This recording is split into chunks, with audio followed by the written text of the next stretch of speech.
Online फक्त 12 भक्त आहेत. सुट्ट्या चालू झाल्या कोरोनाच्या.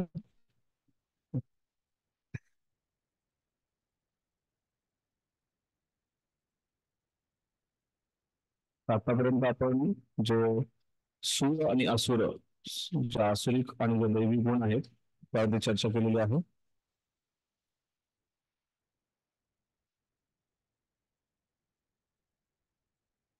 जे आसुरी व्यक्ती आहेत त्यांच्या कशा प्रकारचं कार्य असतं आणि त्याचा परिणाम काय होतो या सगळ्या गोष्टी आपण चर्चा करणार आहोत.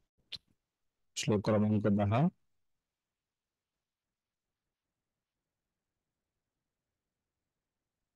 उत्तरानंदम सितम वापी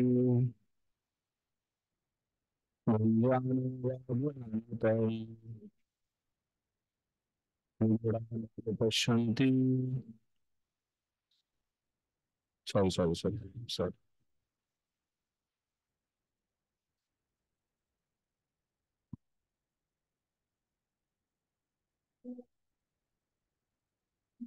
काममाश्रित्य दुष्टरो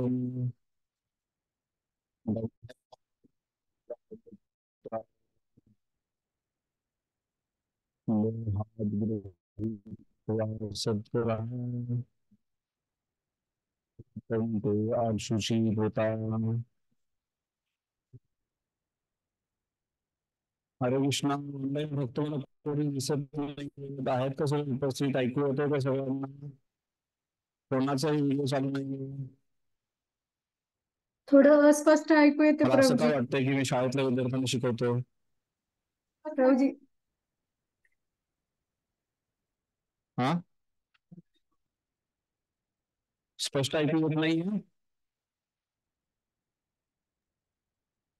येत नाही प्रभूजी, स्पष्ट ऐकू येत नाहीये. हरे कृष्ण हरे कृष्ण कृष्ण कृष्ण कृष्ण कृष्ण हरे हरे हरे राम हरे राम राम राम हरे हरे. काय डिस्टर्बन्स आहे.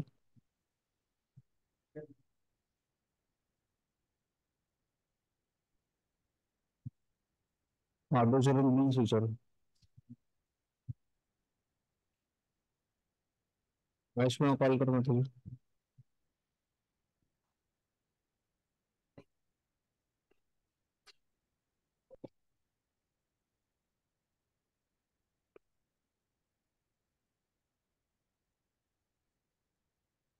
अध्ययन केलंय का. पहिल्या तीन तात्पर्य श्लोकांच्या तात्पर्यावरती आपली चर्चा झाली होती की पहिल्या 3 श्लोकाच्या तात्पर्यावरती आपल्याला अध्ययन करू याचे सगळे विशेष गुण जे आहेत ते. ठीक आहे. एक होमवर्क आता. ज्या ज्या 26 जे दैवी गुण आहेत, अशी गुणांची चर्चा तर करायचीच आहे, पण जे सगळे 26 दैवी गुण जे आहेत त्या दैवी गुणांच्या विशेष व्याख्या प्रबोधांनी दिलेल्या आहेत. डेफिनेशन. तर प्रत्येक जसं आपण अहिंसेची डेफिनेशन पाहिली या अध्यायात काय डेफिनेशन आहे अहिंसेची, काय व्याख्या आहे अहिंसेची.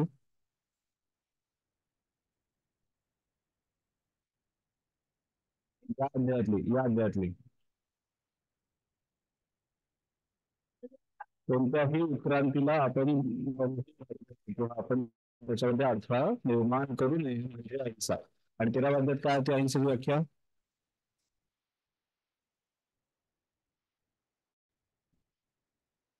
आपल्यामुळे कोणालाही कसल्याही प्रकारे वेदना त्रास दुःख होऊ नये म्हणजे अहिंसा. अशा प्रत्येकाबद्दलच्या काही ना काही विशेष व्याख्या दिलेल्या आहेत. त्या सर्व व्याख्या शोधून घ्यायच्यात आणि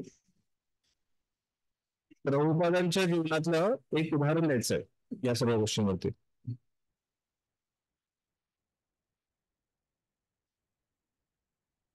सेमस सिस्टम. सेमस सिस्टम करणं.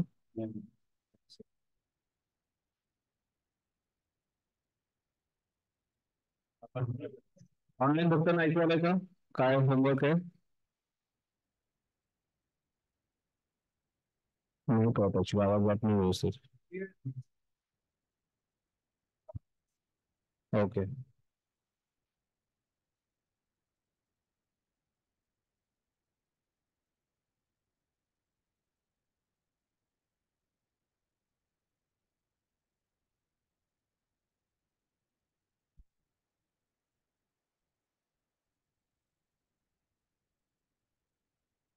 सुरुवात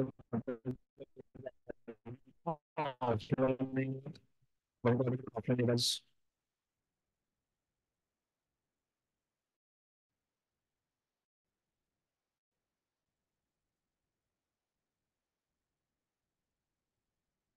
हा कोणाला दाखवूया कालचा क्लास? अच्छा अच्छा. रेकॉर्डिंग आहे. कालचा क्लास रेकॉर्डिंग केलं ना? अच्छा अच्छा.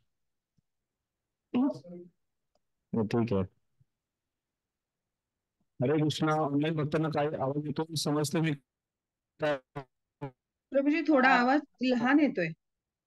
खरखर होतंय प्रभूजी, खरखर होतंय.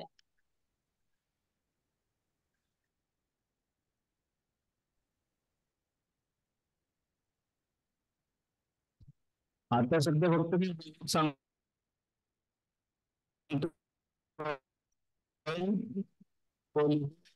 सर्व व्याख्यानांचं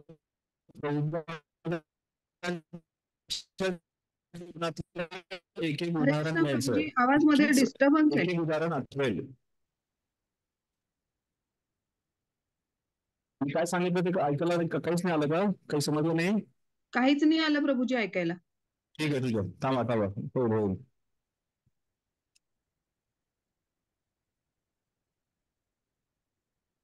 हरे कृष्ण. आता समजतंय का?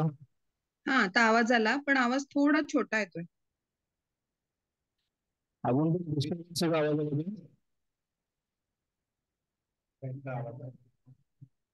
कशाचा? नाही नाही मी फक्त केलं गाडी सगळं काढून प्रॉब्लेम हरे कृष्ण. आता व्यवस्थित. हरे कृष्णा. हा बोला. अरे कृष्ण. तर पुन्हा एकदा जो होमवर्क आहे तो मी रिपीट करतो. जे 26 गुण आपण अध्ययन केले काल हे तुमच्या सर्वांमध्ये खूप जास्त प्रमाणात आहेत.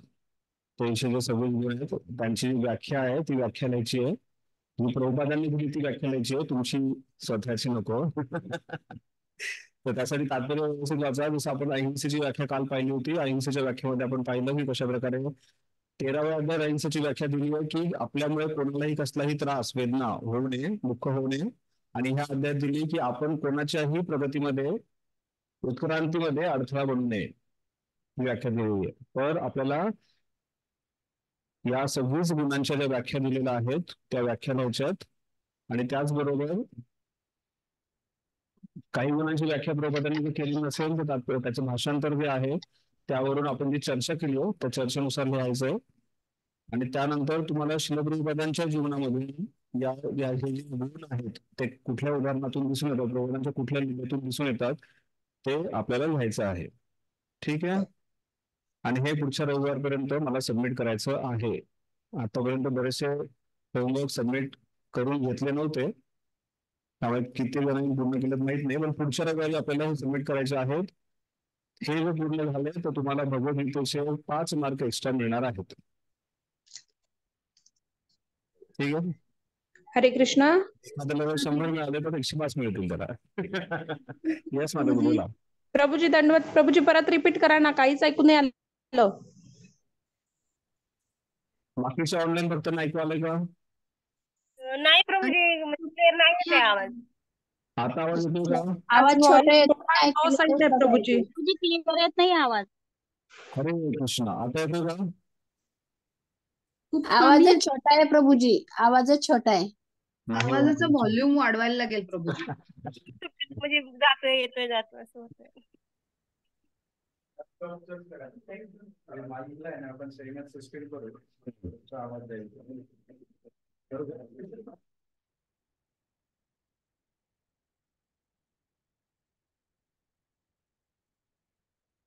हरे कृष्णा. आता येतो आवाज व्यवस्थित सर्वांना? हो येऊ लागला. हरे कृष्णा. येतोय प्रभू. तर आपण आतापर्यंत अध्ययन केलेल्या ज्या 26 गुण जे आहेत त्या 26 गुणांची चर्चा करायची, आपले त्याचे अध्ययन करायचं व्यवस्थित. आणि तात्पर्यामध्ये दिलेले जे व्याख्या आहे प्रत्येक गुणाची, त्या गुणाची व्याख्या जी आहे ती लिहायची आहे. प्रत्येक गुण, त्याची व्याख्या आणि त्याच्या संबंधित प्रभुपादांची लीला, जिथे प्रभुपादांचा तो विशेष गुण दिसून आला तर त्याच्याबद्दल आपल्याला लिहायचं आहे. तर हा पूर्ण होमवर्क जो आहे हा पुढच्या रविवारपर्यंत आपल्याला सबमिट करायचा आहे. प्रभुपादांविषयी व्यतिरिक्तही तुम्हाला कुठले आणखीन आचार्य किंवा कोणते विशेष महाभागवत जे आहेत त्यांचंही उदाहरण लिहायचं असेल तर तेही तुम्ही लिहू शकाल. ठीक आहे, कोणाला काही अडचण आहे? हरे कृष्णा, दंडवत प्रणाम प्रभूजी. पुढच्या रविवारी कार्यक्रम आहे घरात, तर मग मी नंतर दिलं तर चालेल का? त्या रविवारच्या तुम्ही आधी कधीही देऊ शकता, उद्याही देऊ शकता माझ्याशी. नाही, गावालाच ऑलरेडी. ठीक आहे, हो रिटर्न मध्ये द्यायचं आहे. रिटर्न करून मला फोटो स्कॅन करून, फोटो काढून किंवा स्कॅन करून पाठवा ते. ठीक आहे. आणि त्याचबरोबर जे आसुरिक गुण दिलेले आहेत ते तर तुमच्यामध्ये कोणामध्ये दिसणार नाहीयेत किंवा कोणत्या वक्तांमध्ये किंवा महाभारतामध्ये दिसणार नाहीयेत. पण आसुरिक गुण कोणते आहेत तेही आपल्याला शोधायचे, आयडेंटिफाय करायचे. किती आसुरिक गुणांबद्दल चर्चा करण्यात आलेली इथे? 5. कालचा क्लास व्यवस्थित ऐकलेला. किती आसुरिक गुणांबद्दल चर्चा करण्यात आलेली आहे?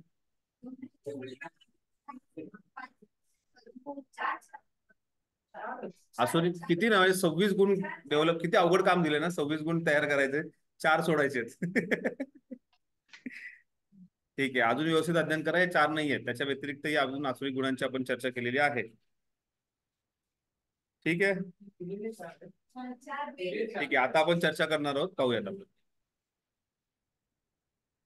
कधीही तृप्त न होणाऱ्या, श्लोक क्रमांक 10. काय? फक्त आसुरी गुण लिहून काढायचे, सोपं आहे. ज्यांच्यामध्ये नाही त्यांना अवघडच जाणार ना ते शोधून काढणं.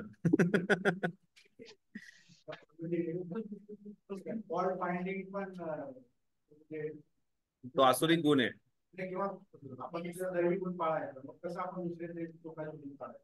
हो.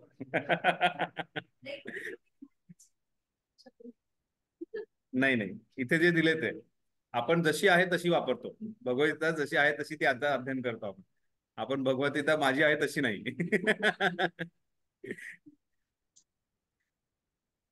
ठीक आहे, आपण सध्या आता श्लोक क्रमांक 10 वरती चर्चा करूयात. काममाश्रित्य दुष्पुरम दंभ मान मदामिता मोहात गृहत्वात् सग्रहान प्रवर्तन्ते शुचिव्रता. कधीही तृप्त न होणाऱ्या कामाचा आश्रय घेऊन गर्व, खोटी प्रतिष्ठा आणि मदामध्ये डुबत मोहित झालेले आसुरी लोक अनित्य गोष्टीमुळे आकर्षित होऊन सदैव असुचिरभूत कर्म करण्यास व्रतस्थ झालेले असतात. तर आसुरी व्यक्ती जे असतात त्यांच्यामध्ये गर्व दिसून येतो, खोटी प्रतिष्ठा दिसून येते, मदामध्ये ते डुबलेले असतात. जसं आपण पहिल्या श्लोकाचे जेव्हा अध्ययन केलं होतं त्याच्यामध्ये तुम्हाला आठवत असेल की धृतराष्ट्र जो आहे हा 4 प्रकारच्या अंध व्यक्तींचं उदाहरण दिलं होतं. एक उत्कृष्ट उदाहरण आहे कशा 4 प्रकारच्या अंध व्यक्ती असतात. कोणाला आठवते का 4 प्रकारच्या अंध व्यक्ती कोणते आहेत? काय प्रोजी, तुम्ही ते कधी 2 वर्षापूर्वी शिकवलेली गोष्ट विचारताय. पहिल्याच श्लोकाची हरे चर्चा कृष्णा. करतो. येस, बोला. धृतराष्ट्र राष्ट्राच्या प्रती जसा अंध होता तसा मदांध, कामांध, अर्थांध असे 4 प्रकार आहेत ते. बरोबर. तर एक आहे जो शारीरिक आंधळा आहे, दुसरा आहे कामांध, दुसरा आहे धनांध आणि तिसरा आहे मदमत्तांध, मदांध. तर हा जो आपण पाहतोय मदामध्ये तो डुबलेला असतो. तर हा धृतराष्ट्र जो होता हा 4चं एक कॉम्बिनेशन होता. आणि ह्या असं पाहिलं आपण जर पाहिलं तर ह्या गोष्टीमुळे व्यक्ती जो आहे तो आंधळा होऊन जातो. त्यामुळे इथे काय सांगितलंय, कामाचा आश्रय घेऊन, काम वासनेचा आश्रय घेऊन तो काय होतो, गर्विष्ठ होतो. कामात क्रोधो बीजायते क्रोधात भवती सम्मोहा स्मृती विभ्रम. ही शृंखला आहे. तर तो काम वासनेमुळे त्याचा गर्व निर्माण झालाय आणि गर्वामुळे त्याच्याकडे खोटी प्रतिष्ठा आहे. ही शृंखला नाही आहे, पण हे त्याचे जे वाईट गुण आहेत आपण ते पाहतोय आसुरांचे. खोटी प्रतिष्ठेमध्ये तो पूर्णपणे डुबलेला असतो, मदामध्ये तो डुंबित असतो. मोहित झालेले आसुरी लोक, अशा प्रकारे मोहित झालेले जे आसुरी लोक आहेत ते अनित्य गोष्टीमुळे आकर्षित होऊन सदैव असुचिरभूत कर्म करण्यास व्रतस्थ झालेले असतात. त्यामुळे त्यांना अशुद्ध कार्य करणं, अशुद्ध कर्म करणं किंवा जे विकर्म आहे ते विकर्म करण्यामध्ये त्यांना जास्त आनंद येतो. विकर्म म्हणजे काय?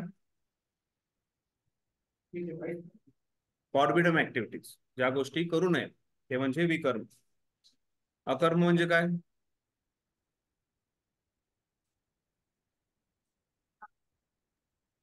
भगवंतासाठी केलेले चांगले कर्म. अकर्म म्हणजे कर्म न करणे. ज्या कर्मातून आपल्याला पाप लाभणार आहे ते कर्म न करणे, म्हणजेच भगवंतांच्या प्रसन्नतेसाठी कर्म करणे म्हणजे अकर्म. कुठल्या अध्यायात शिकलो आपण हे? कर्म, अकर्म, विकर्म. तिसऱ्या अध्याय शिकलोय कर्म, अकर्म, विकर्म. नक्की? कर्मयोग मध्ये तिसरा अध्याय तो. तिसरा अध्याय कर्मयोग.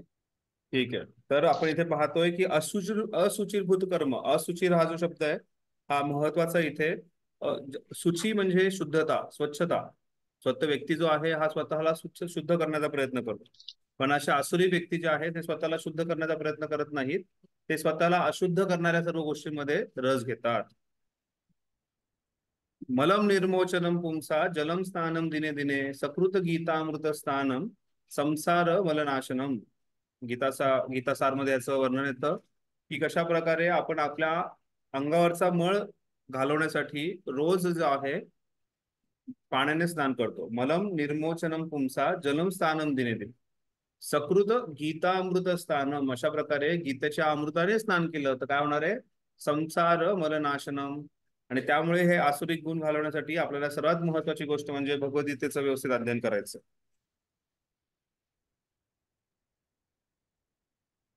प्रभुपाद इथे भाषांतर करताना सांगतायत की अशुचिरभूत कर्म करण्यास व्रतस्थ झालेले असतात. त्यांना ते व्रताप्रमाणे वाटतं. त्यांना ते एकदम नित्य नियमाने त्या गोष्टी कराव्यात असं त्यांना वाटतं. आणि अशा नित्य नियमाने त्या गोष्टी करतात. म्हणजे असे नित्य नियमाने करणारे गोष्टी करणारे व्यक्ती असतात की त्यांना जर ते तंबाखू खाल्ली नाही तर पोट साफ होत नाही. अशी नित्य नियमाची त्यांची अवस्था होऊन जाते. चहा, कॉफी या सगळ्या गोष्टी. हे चहा जी आहे ही 1980-82 मध्ये परिस्थिती अशी होती की ज्या प्रकारे आपल्या घरामध्ये दारू कोणी आलं तर देत नाही ना. पाहुणे आले दारू घेऊन ये थोडी. असं नाही ना. आता पाहुणे आले की चहा कॉफी घेऊन ये म्हणतात ना. तसं ते 1980-82 मध्ये, जास्त नाही, एक 40-50 वर्षापूर्वीच अशी परिस्थिती होती की घरामध्ये चहा कॉफी कोणी पित नव्हतं. आणि इंग्रज गेल्यानंतर सुद्धा 30 वर्षानंतरची परिस्थिती आहे. चहा कॉफी प्यायची म्हणजे कुठेतरी बाहेर, गावाच्या बाहेर वेशीत जायचं आणि तिथे जाऊन चहा कॉफी प्यायची, अशी परिस्थिती होती. पण 50 वर्षामध्ये एवढं परिवर्तन झालंय की लोकांना वाटतं की ही गरज आहे. दुर्भाग्य. तात्पर्य, आसुरी मनोवृत्तीचे वर्णन या श्लोकामध्ये करण्यात आलेले आहे. आसुरी लोक आपल्या कामवासनेने कधीही तृप्त होत नाहीत. विषय भोग घेण्यासाठी ते आपल्या कधीही तृप्त न होणाऱ्या इच्छांना एकसारखे वाढवित असतात. क्षणभंगुर गोष्टींचा स्वीकार केल्यामुळे ते सदैव जरी चिंताग्रस्त असले तरी मोहामुळे ते अशी कर्मे करीतच राहतात. आपण चुकीच्या दिशेने मार्गक्रमण करीत आहोत याचे त्यांना मुळीच ज्ञान नसते. याबद्दल ते काही सांगूही शकत नाहीत. अनित्य गोष्टींचा स्वीकार करून असे आसुरिक लोक स्वतःच एका परमेश्वराची निर्मिती करतात आणि स्वनिर्मित मंत्रांचे उच्चारण करतात. परिणामतः ते लैंगिक भोग, धनसंचय या 2 गोष्टींकडे अधिकाधिक आकर्षित होतात. या संदर्भात असुची व्रता हा शब्द अतिशय महत्वपूर्ण आहे. असे आसुरिक लोक मदिराक्षी, धूत, मांसाहाराकडे आकर्षित होतात आणि याच त्यांच्या असुचिरभूत सवयी असतात. अभिमान आणि खोट्या प्रतिष्ठेने उन्नत झाल्यामुळे ते वेदांशी असहमत असणाऱ्या तथाकथित धर्मांचा पुरस्कार करतात. असे लोक जरी जगातील अत्यंत घृणास्पद लोक असले तरी ते जग त्यांच्या कृत्रिमपणे मिथ्या मान सन्मान करते. ते जरी नरकाच्या दिशेने धावत असले तरी त्यांना वाटते की आपण खूप प्रगती करत आहोत. तर सध्याचे जे नेते आहेत, अभिनेते आहेत, अभिनेत्री आहेत, यांना अशा प्रकारची प्रतिष्ठा दिली जाते की ते सगळ्यात महत्वाचे आहेत. त्या साऊथचा कोणतो काय रजनीकांतची मंदिरं बांधतात किंवा तेंडुलकरचं मंदिर बांधायचं त्यांना, किंवा असं कोणाचंही मंदिर कोणाची पूजा करणं, अशा लोकांना अशा ठिकाणी ठेवून नेत्यांच्या रूपाने त्या लोकांना ठेवून त्यांची पूजा केली जातात. कोणाला महात्मा म्हटलं जातं, तर कोणाला काही पदव्या दिल्या जातात. आणि अशा लोकांची पूजा करून त्यांच्या द्वारे स्वतःच इंद्रिय भोग करण्याचा पूर्णपणे प्रयत्न असतो. जो व्यक्ती भगवंतांना, गुरु आणि गौरांगाला आश्रय घेतो तो स्वतःचे भोगाचे विचार नाही करणार आहे, किंवा त्याला वारंवार त्याची शिकवण दिली जाते की आपल्याला स्वतःचा भोग नाही करायचा, स्वतःच्या इंद्रियांचा भोग नाही करायचा. पण जे पूर्णपणे मोहग्रस्त आहेत किंवा जे पूर्णपणे भोगामध्ये लागलेले आहेत अशा व्यक्तींकडून जर अध्ययन करण्याचा प्रयत्न केला, त्यांना जर आपलं एक ईश्वर मानण्याचा प्रयत्न केला, तर त्यांच्याकडून त्यांना तीच गोष्ट प्राप्त होणार आहे किंवा त्याच गोष्टीची शिकवण प्राप्त होणार आहे.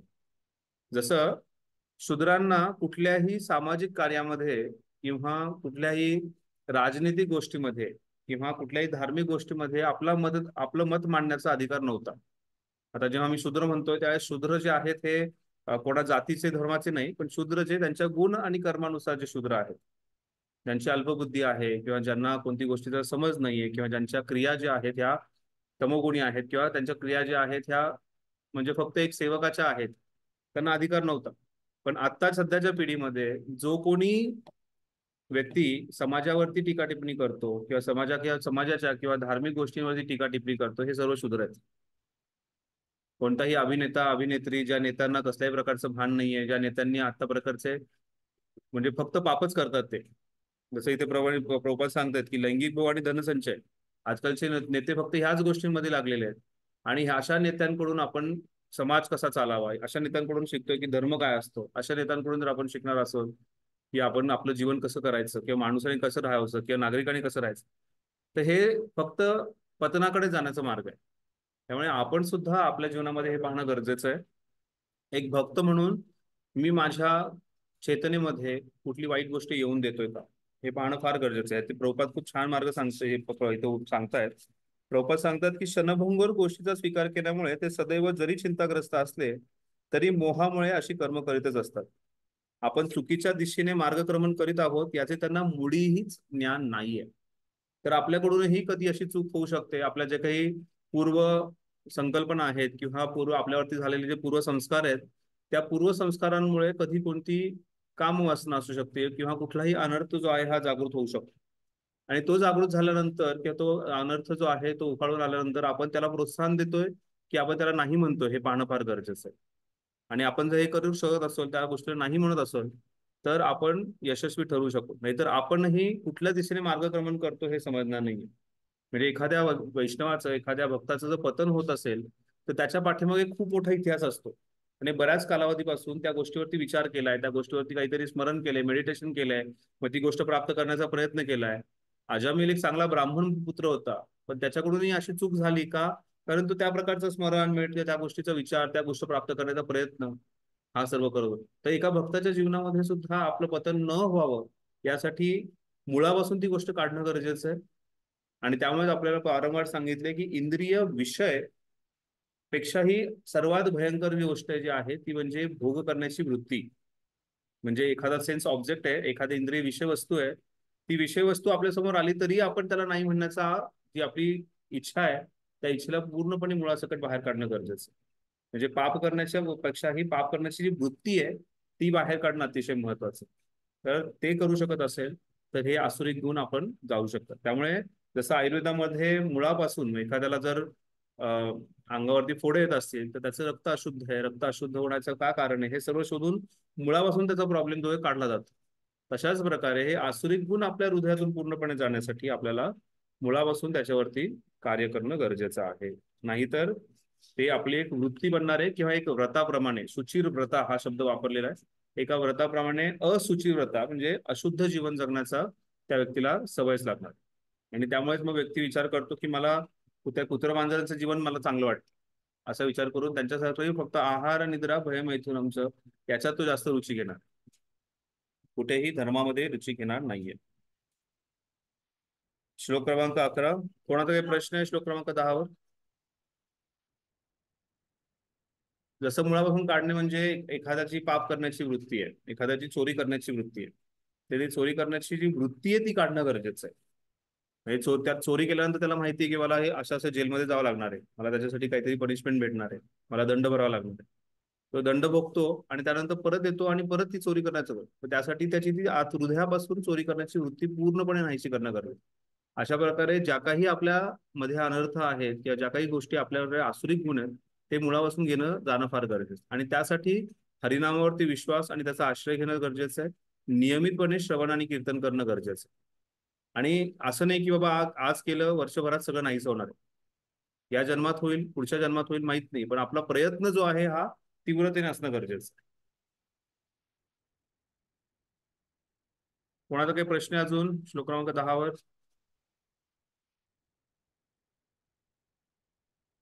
श्लोक क्रमांक 11. चिंताम परिमेयां च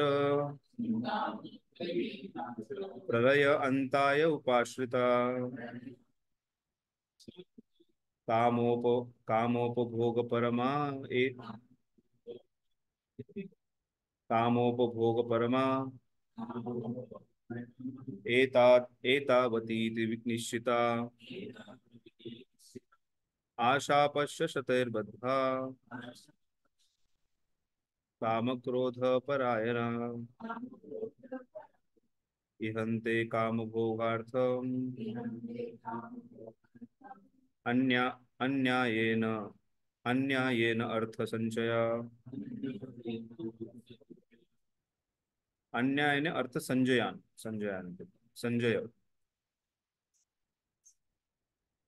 संचयान बरोबर, संचयान.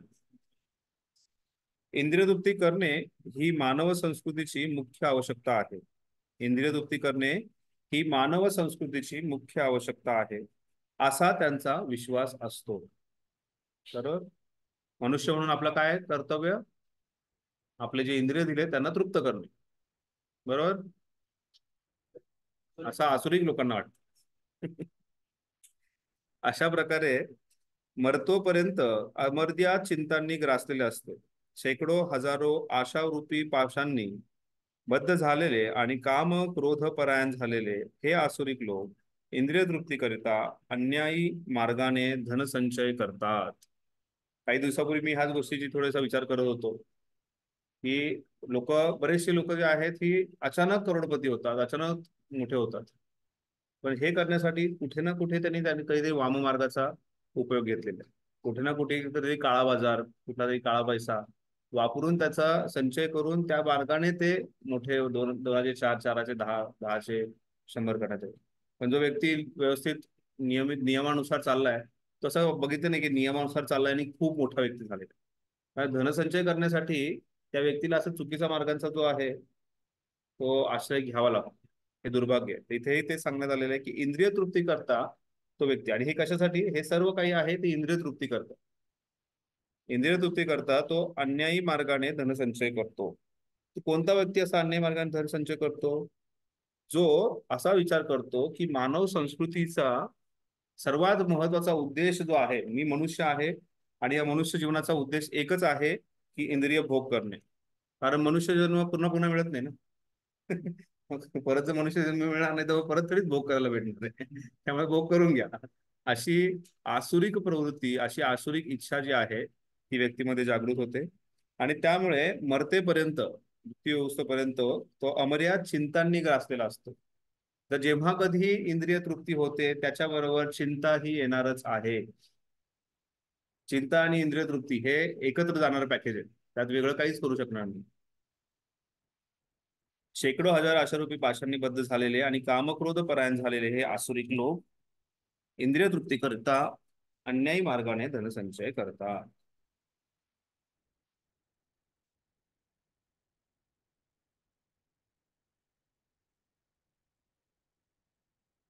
तात्पर्य: आसुरी लोकांना वाटते की इंद्रिय भोग प्राप्त करणे हे जीवनाचे अंतिम लक्ष्य आहे आणि मरणापर्यंत त्यांची हीच धारणा असते. त्यांचा पुनर्जन्मावरती विश्वास नसतो. तसेच मनुष्याला आपल्या कर्मानुसार निरनिराळ्या प्रकारचे देह प्राप्त होतात यावरही त्यांचा विश्वास नसतो. ज्यांना भोग करायचा आहे त्यामुळे तो विचारच नाही करणार ना, आणि विश्वासच नाही ठेवणार. त्याने जर विश्वास ठेवला तर तो भोग करणार नाही ना. आता कृष्ण भक्तांनी किती विचार केला की नाही करायचं मला, पण आता त्यांनी एवढं ज्ञान प्राप्त केलंय की त्याला कुठे ना कुठे ते करणारच आहे.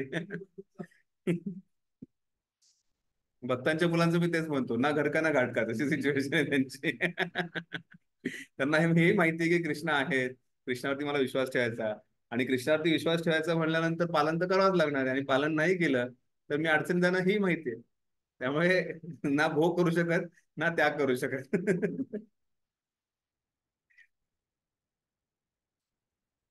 त्यांनी आपल्या आयुष्यात आखलेल्या योजनांचे कधीच अंत नसतो, आणि या योजनांपासून योजना आखत जातात, परंतु या योजनाची कधीच पूर्ती होत नाही.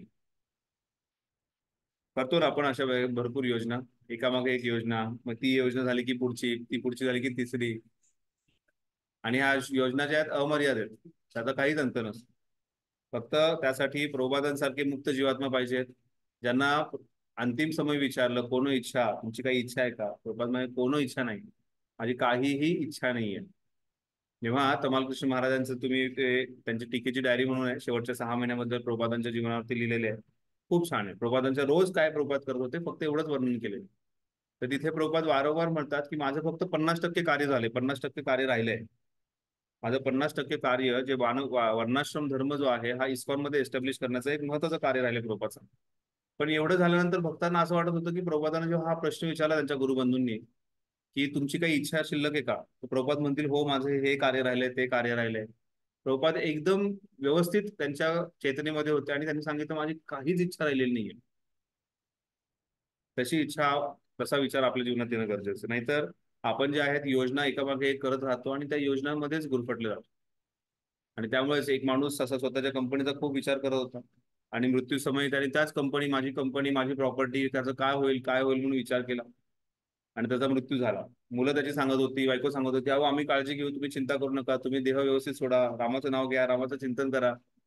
आणि तो कंपनी कंपनी करत मृत्यू झाला, आणि पुढच्या जन्मामध्ये त्याच कंपनीमध्ये उंदीर म्हणून जन्माला. तर अशा योजनांचं हे फळ मिळतं.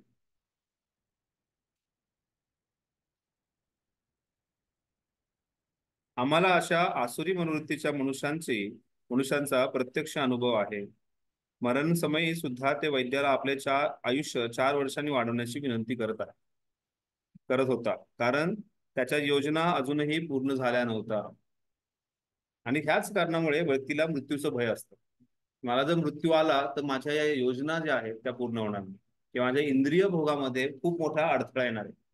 म्हणजे इंद्रिय भोग याच्यामुळे व्यक्ती एवढा ग्रस्त होऊन जातो, किंवा त्याला ते व्रत एवढं आवडतं असतं की त्यासाठी तो म्हणजे मृत्यूसारखी गोष्ट आहे, आणि त्यावेळेस काय करायचं हेही विसरून जातो.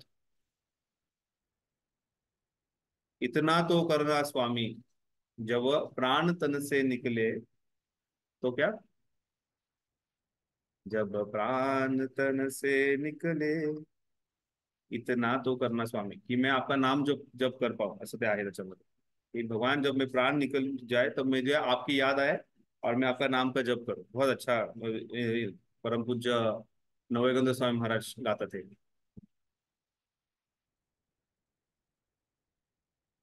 मरण समयी सुद्धा तो वैद्याला 4 वर्ष वाढवण्याची विनंती करत होता, कारण त्याच्या योजना अजूनही पूर्ण झाल्या नव्हत्या. असे मूर्ख जाणत नाहीत की वैद्य आपले आयुष्य क्षणभरही वाढवू शकत नाहीत. मृत्यूची सूचना आली की ते मनुष्याच्या इच्छेचा मुळीच विचार होत नाही. त्यामुळे असे बरेच राजनेते आहेत ज्यांना अजूनही पंतप्रधान बनायची इच्छा आहे, आणि त्यामुळे स्वतःचं रक्त बदलतायत आणि बऱ्याच वर्षापासून जिवंत राहण्याचा प्रयत्न करतायत. आणि त्यामुळे ते त्यांचे अजून आणि वेगवेगळ्या त्यांचे प्लॅन चालू आहेत, वेगवेगळ्या प्रकारे त्यांची योजना चालू आहेत, जेणेकरून ते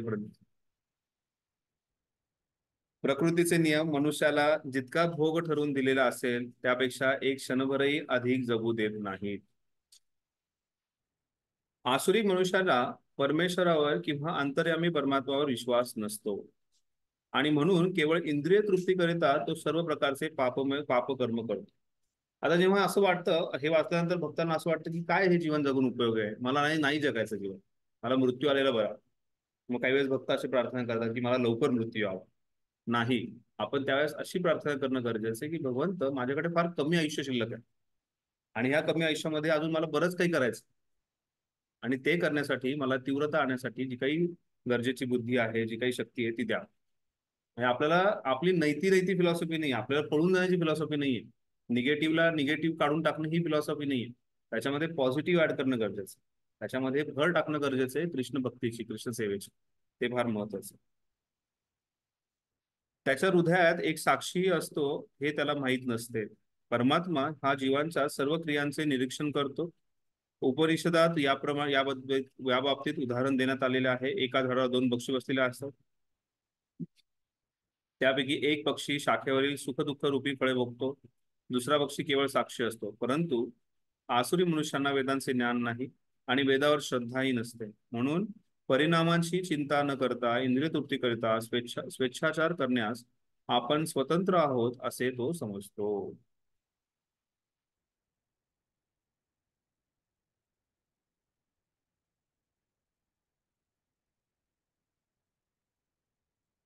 प्रश्न?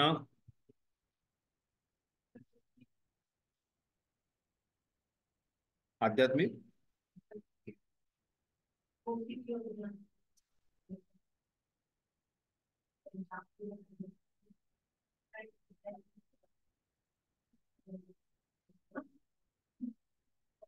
मला भौतिक इच्छा अपूर्ण राहिल्या तर त्यानुसार त्या पूर्ण करण्याचा व्यक्ती विचार करतो. पण आध्यात्मिक इच्छा काय असणार आहे? त्याची मला हजारो पुस्तकांचं वितरण करायचं. आध्यात्मिक इच्छा असू शकते की मला आणखीन शेकडो लोकांना जे आहे माझी म्हणजे प्रबोधांची जी करुणा आहे त्याला वाटायची, प्रचार करायचा. आध्यात्मिक म्हणजे मला नामजप करायचं. हा, अशा भरपूर इच्छा असू शकतात, नो प्रॉब्लेम. पण आध्यात्मिक व्यक्तीला ह्याचं ज्ञान नसतं की मृत्यू येणार आहे, मृत्यू आलेल्या समय मला काय करायचं, मला त्या इच्छांसाठी परत जगायचं. भगवंत परत देतील आयुष्य, काही प्रॉब्लेम नाही, जप करा. म्हणजे ते ह्यासाठी जर तुम्हाला पाहिजे असेल तर ती इच्छा पूर्ण करतील भगवंत, काही अडचण नाही. पण त्यावेळेस त्याला ह्या गोष्टीचं ज्ञात असतं की बाबा मला जायचंय, भगवंतांकडे जायचं, भगवंतांच्या सेवेमध्ये जायचं. ठीक आहे, ऐकू येते ना सगळ्यांना? ऑनलाईन बघताना काही अडचण नाही? हो येते प्रभूजी. ऑनलाईन पण काही प्रश्न नाहीत त्यामुळे आहेत ना सगळं उपस्थित? ठीक आहे. श्लोक क्रमांक 13, 14, 15. इदमद्य मया लब्धम इमं प्राप्से मनोरथम इदम मस्तिदमति मयिमपि मे भविष्यति पुनर्धनम असो मया हतः श्रुत हर्निशे चापरानपि ईश्वरोऽहं भोगी सिद्धोऽहं बलवान सुखी आढो बीजवानस्मि होनोऽस्ति सुदृशो मया यक्षे दास्यमि मोदिश इत्यज्ञान विमोहिता. आसुरी मनुष्य विचार करतो की आज माझ्याकडे इतकी संपत्ती आहे आणि माझ्या योजनेनुसार मी अधिक संपत्ती प्राप्त करेन. मी इतके धन माझ्याकडे आहे आणि भविष्यात ते उत्तरोत्तर वाढेल. हा माझा शत्रू आहे आणि मी त्याला मारले आहे आणि माझे इतर शत्रूही मारले जातील. मी सर्वांचा ईश्वर आहे, मी भोक्ता आहे, मी परिपूर्ण बलवान आणि सुखी आहे. माझ्या आयुष्याबद्दल माझे वैभवशाली नातलग असलेला मीच धनाढ्य मनुष्य आहे. माझ्यासारखा बलवान आणि सुखी इतर कोणीही नाही. मी यज्ञ करेन, दान होई देईल आणि याप्रमाणे मी मौज मजा करेन. अशा प्रकारे आसुरी लोक अज्ञानाने मोहित झालेले असतात. तर अशा अज्ञानी लोक जे आहेत, जे मोहग्रस्त झालेले आहेत, अज्ञान ज्याच्यामध्ये आहे, ज्याच्यामध्ये ज्ञान नाहीये, तो नेहमी मोहग्रस्त असणार आहे. म्हणजे त्याच्याकडे ज्ञान नाहीये, म्हणजे सूर्य नाहीये, तो अंधकारात असणार आहे आणि अंधकारात त्याला कुठल्याही गोष्टीची, खऱ्या आणि खोट्या गोष्टीची पडताळणी तो करू शकणार नाहीये. तशा प्रकारे अज्ञानातून ज्ञानात येणं गरजेचं आहे आणि योग्य प्रकारचं ज्ञान जे आहे ते अर्जित करणं गरजेचं आहे. त्याचबरोबर इथे महत्वाची गोष्ट सांगितलेली आहे की हा जो व्यक्ती आसुरी प्रवृत्तीचा, हा मी ईश्वर आहे की त्याचा भाव जो आहे तो जास्तीत जास्त प्रबळ होत चाललाय की मी ईश्वर आहे. आणि त्यामुळे तो स्वतःला बलवान समजतोय, धनवान समजतोय, बलाढ्य समजतोय. तो इतर शत्रूंवरती पूर्णपणे मात करणारा एकदम बलशाली स्वतःला समजतोय किंवा अतिशय बुद्धिमान समजतोय. का? कारण ही जी चेतना आहे की मी कृष्ण आहे किंवा मी भगवंत आहे, ही जी चेतना आहे, त्या चेतनेमुळे तो व्यक्ती पूर्णपणे अज्ञानामुळे मोहग्रस्त झालेला आहे. ठीक आहे. श्लोक क्रमांक 16. अनेक चित्त विभ्रांता मोहजाल समावृता प्रसक्ता काम भोगेषु पतंती नरकेषु च. या प्रकारे अनेक चिंतांनी भ्रांत झालेले आणि मोहजालामध्ये बद्ध झालेले आसुरिक लोक इंद्रिय तृप्तीमध्ये अत्यधिक आसक्त होतात आणि नरकामध्ये पतित होतात. तर त्या व्यक्तीचं काय होणार आहे? असे जे आसुरिक व्यक्ती जे आहेत त्यांचं आपण कार्य पाहिलं की अशा वेगवेगळ्या प्रकारचे कार्य करतात. असे कार्य करणारे व्यक्ती जे आहेत त्यांचं पतन होणार आहे, त्यांचं नरकामध्ये ते पतित होणार आहे. आणि त्याआधी सर्वात महत्वाची गोष्ट, ते इंद्रिय तृप्तीमध्ये अत्यधिक आसक्त होणार आहे. इंद्रिय तृप्ती जी आहे त्याच्यासाठी सर्व काही असतात.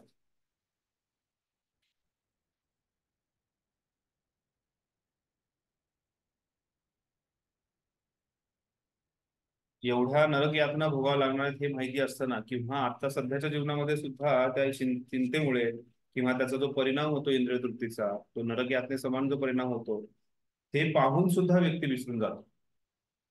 जसं प्रभुपाद उदाहरण देतात ना की स्त्रीला जे काय म्हणतात त्याला, डिलिव्हरी काय म्हणतात ना, प्रसूती वेळेस जे दुःख होतं म्हणजे वेदना होतात, त्या वेदना झाल्यानंतर सुद्धा स्त्री जी आहे ती पुन्हा तिची इच्छा होते आई होण्याची, ती वेदना जी आहे ती विसरून जातात. तशाच प्रकारे असा मूर्ख जीवात्मा आहे जो इंद्रिय तृप्तीमध्ये लागलेला असतो आणि तिथे त्याला अनेक वेदना होतात आणि त्या वेदना होताना सुद्धा तो जो आहे तो पुन्हा त्या वेदना भोगण्यासाठी त्याला वाटतं की आता नाही झालं, परत पुढच्या वेळेस जे आहे मी इंद्रिय तृप्ती आणखी व्यवस्थितपणे करेल ज्याच्यामुळे मला आनंद प्राप्त होईल. आणि त्या अशा आनंदाच्या शोधामध्ये जो व्यक्ती आहे तो पूर्णपणे आसक्त, अत्यधिक आसक्त होतो आणि त्यामध्ये नरकामध्ये तो पतित होणार आहे.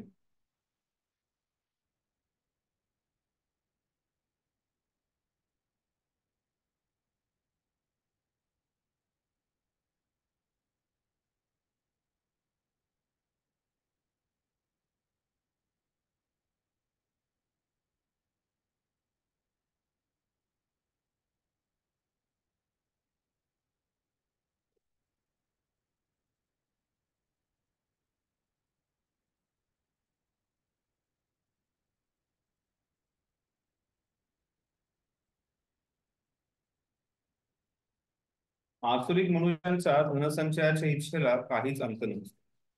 धनार्जनाची त्यांची अभिलाषा अमर्याद असते. कित्येक वेळा असे अनाउन्समेंट होते की हा अमुक अमुक व्यक्ती जो आहे हा जगातला सर्वात श्रीमंत व्यक्ती आहे. आणि त्यानंतर त्या व्यक्तीने असं पाहिलंय का की सगळं काही सोडून दिलंय, आता झालो मी जगातला सर्वात श्रीमंत व्यक्ती झालोय, आता मी पुढचा धनसंचय करण्याचा प्रयत्न करणार. तो पूर्णपणे त्याचा आणखीन जास्त करण्याचा प्रयत्न करतो. तर आपल्या जीवनामध्ये सुद्धा कुठेतरी एक लिमिट बांधणं गरजेचं आहे, नाहीतर त्या कुठेतरी बांधणं गरजेचं आहे. नाहीतर तो बांध जो आहे तो आपण वाढवत राहतो. जसं मुलांना मी सांगतो ना की तुमच्या जीवनामध्ये एक बाउंड्री आखून ठेवा की ह्या बाउंड्रीच्या पलीकडे आपल्याला काहीही करायचं नाही. असं म्हणत नाही की तुम्हाला बंधनात राहायचंय, तुम्हाला नेहमी कुठल्या तरी या गोष्टीत राहायचं, पण तुम्ही स्वतःची एक नियमित अशी एक बाउंड्री बनवून ठेवा. पण आपण काय करतो, ती बाउंड्रीची रशी उचलतो आणि थोडी आणखीन थोडी वाढवतो आणि असं वाटतं की आणखीन थोडंसं वाढवलं की मला सुख मिळणार. म्हणजे भक्तिमय जीवनात सुद्धा आपल्याकडून ह्या चुका होऊ शकतात. त्यामुळे आपल्याला ते निर्धारित करणं गरजेचं की बाबा एवढा धनसंचय बस, एवढ्या वेळानंतर मला ती रिटायरमेंट घेणं गरजेचं. जसं मी काल सांगत होतो की तो जो मुलगा त्याला मी भेटलो होतो त्याने ठरवलंय की बाबा 23 पर्यंत लग्न झालं पाहिजे, 30 पर्यंत 2 मुलं झाली पाहिजे, त्यांचं एज्युकेशन, वयाच्या 50व्या वर्षापर्यंत रिटायरमेंट. आणि असे बऱ्याच भक्तांनी, तुम्ही सगळ्यांनी केलं असेल, असे बऱ्याच भक्तांनी अशा जीवनामध्ये प्लॅन केलाय की नाही बाबा आपल्याला असं वयाचे 60, 70, 80, 100 पर्यंत जगायचं. आणि तोपर्यंत म्हणजे खास करून हे राजनीतिक जे आहेत सगळे ते एक उत्कृष्ट उदाहरण आहे. वयाच्या 90, 100 मध्ये सुद्धा त्यांना कुठेतरी मंत्री, मुख्यमंत्री, प्रधानमंत्री काहीतरी बनण्याची इच्छा आणि त्यांना वाटतं मी कधीतरी कसं तरी प्राप्त करेल. तर ही अभिलाषा आपल्याकडे कधी नसावी. आणि ही अभिलाषा जी आहे व्यक्तीला, खास करून धनसंचयाची जी अभिलाषा आहे ती व्यक्तीला नेहमी गोरफटणार आहे. आणि त्यामुळे विशेष करून वैराग्याने तर ह्या गोष्टीपासून दूर राहणं गरजेचं. आणि त्यामुळे जो वैरागी असतो त्याने जे अति श्रीमंत व्यक्ती आहेत, जे ऐश्वर्यवान व्यक्ती आहेत त्यांच्याशी जास्त संपर्कात राहू नये. असं सांगितलं. इव्हन चैतन्य महाप्रभू तर प्रतापरुद्र महाराजांना भेटायला तयार नव्हते. हरे कृष्णा. आवाज येत नाहीये. हरी बोल. हरे कृष्णा. येतोय येतोय का? येतोय येतोय येतोय येतोय व्यवस्थित येतोय. ठीक आहे. माताजी आज तुम्ही ऑफलाईन नाहीये? हरे कृष्णा. मी का प्रभूजी एक सेवा आली होती. कुठे? भाजी बनवायची सेवा होती एक, तिथे भाजी बनवतीये, त्यामुळे साईडला ऐकता ऐकता करतेय. सॉरी प्रभूजी. आपल्या भक्तांना भगवंतांनी असे हजारो कान हजारो डोळे नाही प्रभूजी, लक्ष देऊन ऐकतेय. 10,000 जीवा दिले. नाही, अचानक आली सेवा म्हणून नाही नाही म्हटले, मग सेवा मिळते म्हटलं की हो. ठीक आहे ठीक आहे. ओके. हरे कृष्ण. हरे कृष्ण. आवाज येतोय का आता व्यवस्थित? काय सांगत होतो मी? येतोय येतोय प्रभूजी. त्याच्यानंतर काहीतरी मत होतं. महाप्रभू प्रताप महाराजांना भेटायला तयार नव्हते असं म्हणाल तुम्ही? काय काय काय काय? चैतन्य महाप्रभू ते प्रताप महाराजांना चैतन्य महाप्रभू जे आहेत हे प्रतापरुद्र महाराजांना भेटायला तयार नव्हते. तशाच प्रकारे जे वैरागी आहेत त्यांनी अशा ऐश्वर्यवान व्यक्तींकडे जाणे किंवा त्यांच्या घरी संपर्कात येणं टाळलं पाहिजे. किंवा जरी तुम्हाला काही कारणासाठी सेवेसाठी डोनेशन कलेक्ट करण्यासाठी त्या व्यक्तींकडे जावं लागत असेल तर त्या व्यक्तींचा म्हणजे बऱ्याच वेळा हे पाहण्यात आलंय की कोणाकडून तरी दान मिळणार आहे म्हणून काहीतरी खोटा प्रचार, खोटा संकल्पना किंवा ह्याचा प्रचार प्रसार केला. जसं आपल्याकडे पहिल्यांदा इस्कॉनमध्ये हे प्रभुपादांनी फार सांगितलं होतं की लाईफ मेंबर बनवा.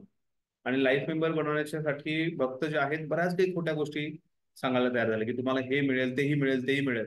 आणि जेव्हा ते यायचे त्यांना मिळत नव्हतं, मग त्यांना फार त्या गोष्टीचा वैताग येत होता की बाबा हे खोटं बोलण्यात आलं. असं होऊ नये. धनसंचय आणि विशेष करून जे वैरागी आहेत त्याने, कारण तो वैरागी जो आहे या आसक्त व्यक्तीमुळे त्या गोष्टीला आसक्त होणार आहे. जसं सांगितलंय की जो व्यक्ती स्त्रीशी संग करण्यापेक्षाही स्त्री संगीशी संग करणं अतिशय भयंकर आहे. चैतन्य महाप्रभू सांगतात की एखाद्या स्त्रीशी संग करत असाल तर त्या गोष्टीत तुम्ही आसक्त जास्त होणार नाहीये. पण तुम्ही जर एखादा स्त्री संगी असेल त्याला जर तुम्ही आसक्त झालात, त्याच्याशी जर तुम्ही संघ वाढवला तर तुम्ही लवकरात लवकर काहीतरी पाप करणार आहे. आणि त्यामुळे स्त्री संगीशी पासून दूर राहणं जरुरी आहे. तशाच प्रकारे जे धनसंचय करण्यामध्ये पूर्णपणे ग्रस्त आहेत अशा व्यक्तींचा जर संघ केला तर आपण जो आहोत तो तशाच प्रकारची चेतना वृत्ती आपली होणार आहे. त्यामुळे आपण कोणाबरोबर राहत आहोत, कशा प्रकारची आपली भक्त संघ आहे हेही पाहणं गरजेचं आहे. कधी भक्त संघामध्ये सुद्धा त्या गोष्टी जे या प्रकारचे भक्त सापडू शकतात की बाबा नाही नंतर करूयात, भक्ती जी आहे ती आपण नंतर 20 वर्षानंतर करूयात, आतापर्यंत आपल्याला घर सांभाळायचंय, धनसंचय करायचा आहे, हे करायचं ते करायचं असं सांगणारे बरेच व्यक्ती भक्त समुदायामध्ये सुद्धा भेटू शकतात. तर आपण कोणाचा संघ करतोय हेही पाहणं आपल्याला गरजेचं आहे.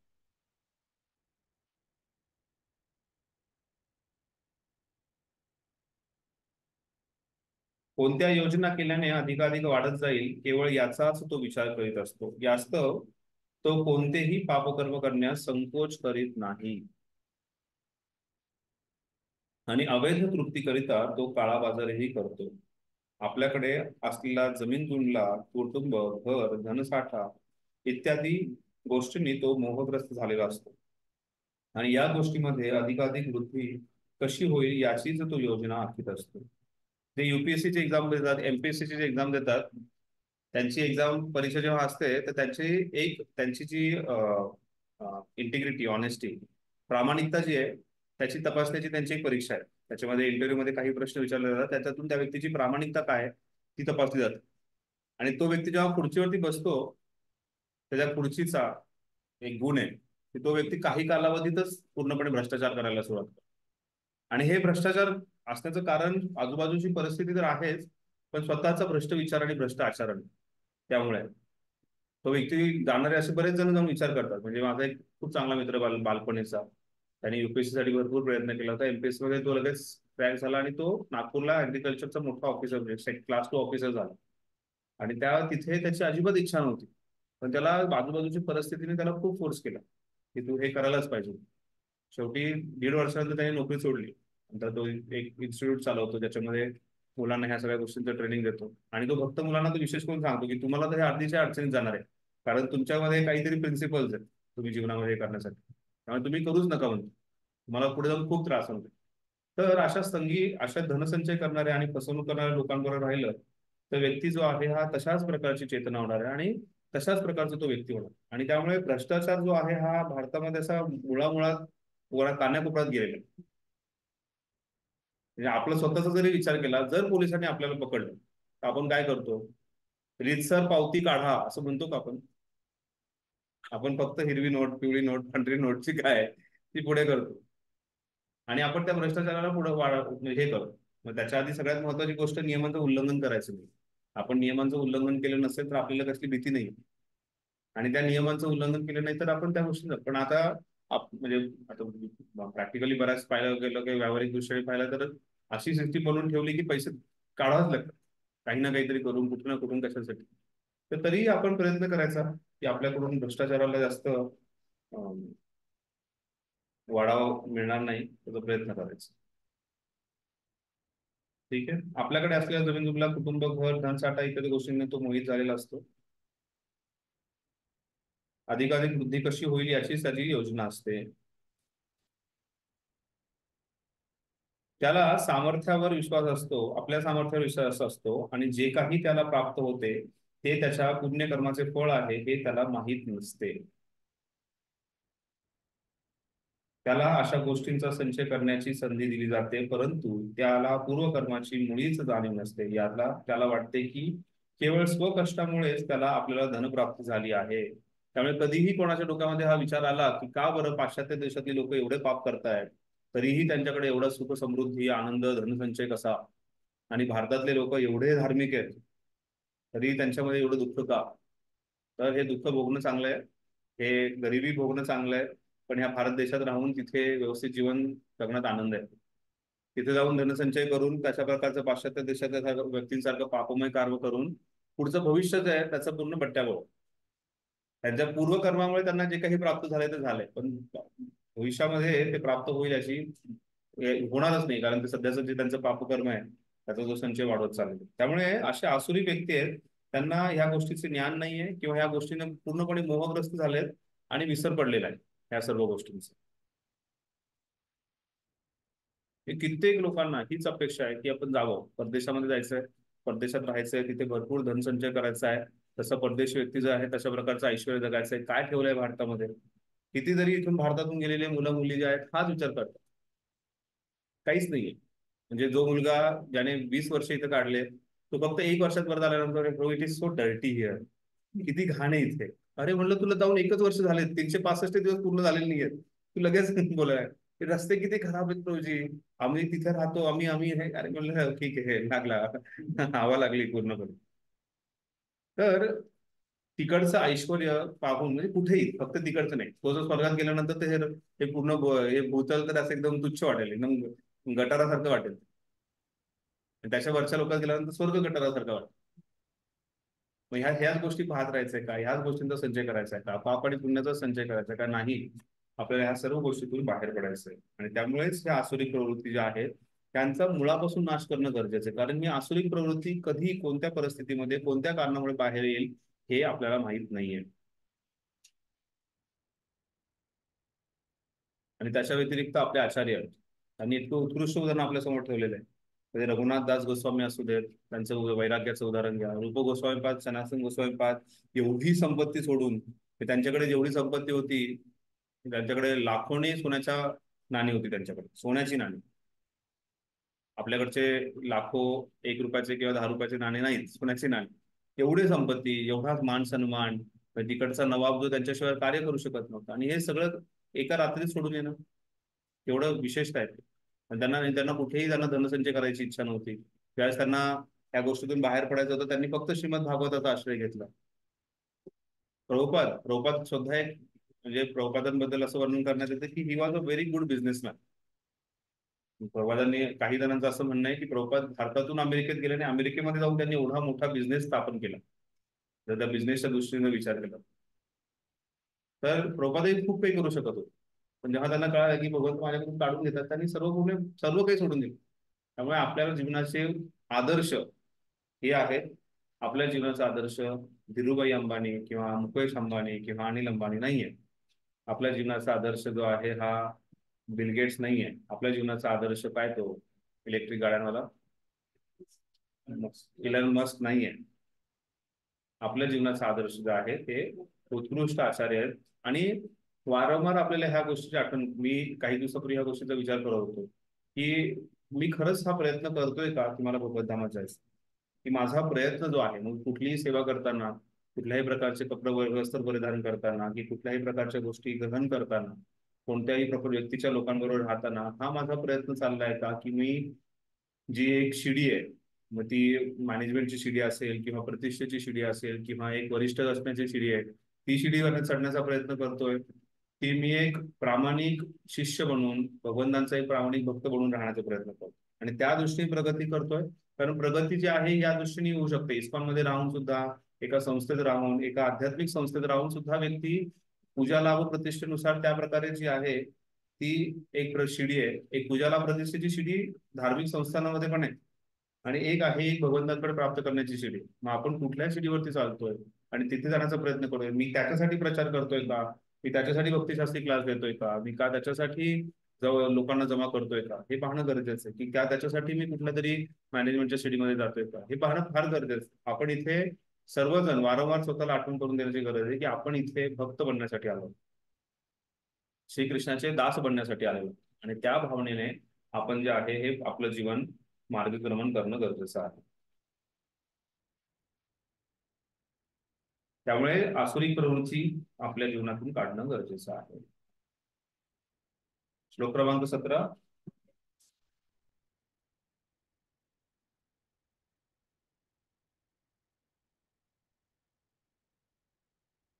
एक दंभिक गर्विष्ठ असा जो आहे आसुरिक व्यक्ती, त्याचं जो आहे नरकामध्ये पतन होतं, आपण पाहिलं. असे जे दंभिक व्यक्ती आहेत, आसुरिक व्यक्ती जे आहेत, हे नेहमी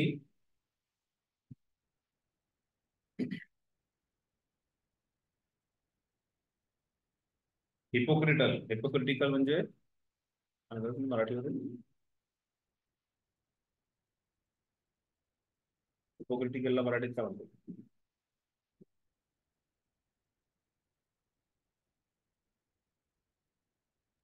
ठीक आहे, पाहूया. श्लोक क्रमांक 7. संमोहित. काय?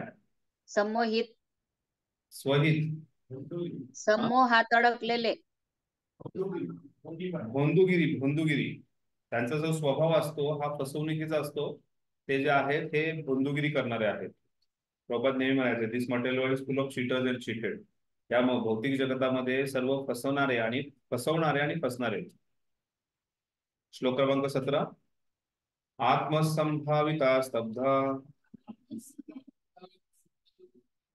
धनमान मदान्विता यजन्ते नाम यज्ञस्ते दंभेना विधिपूर्वकम्.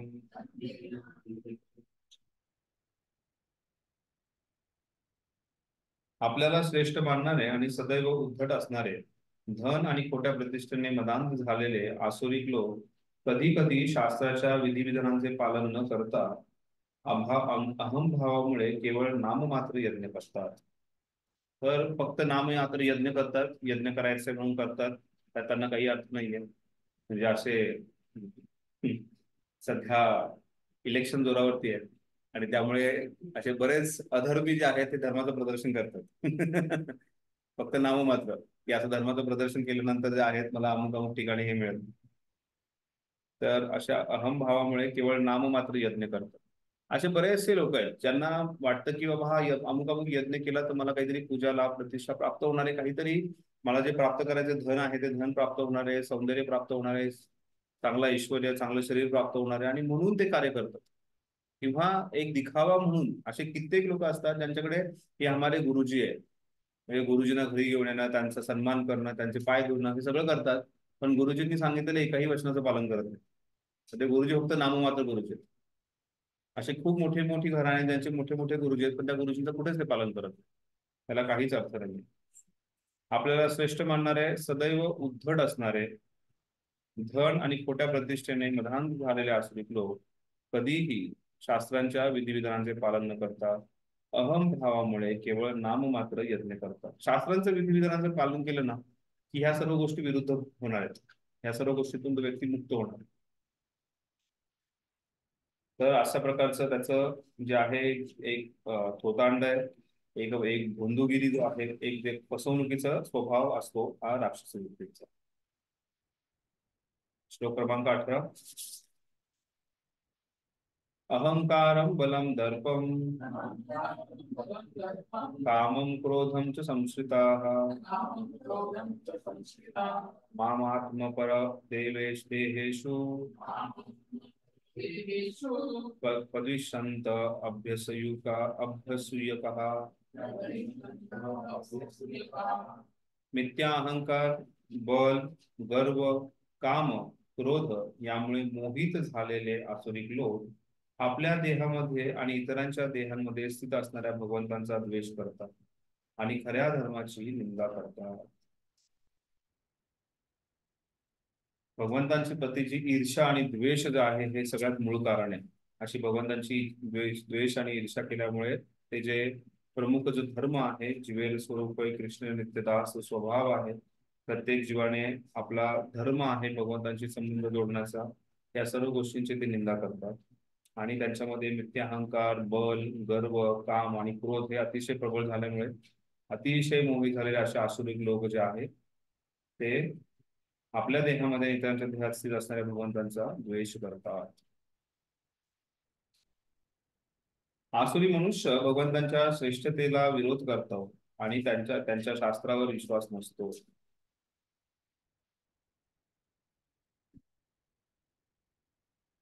आसुरी मनुष्य भगवंत आणि शास्त्रांचा सदैव द्वेष करतो. त्याला प्राप्त झालेल्या तथागत प्रतिष्ठेमुळे, त्याच्याकडे असणाऱ्या धनसंचयामुळे आणि बळामुळे तो असे करण्यास प्रवृत्त होतो.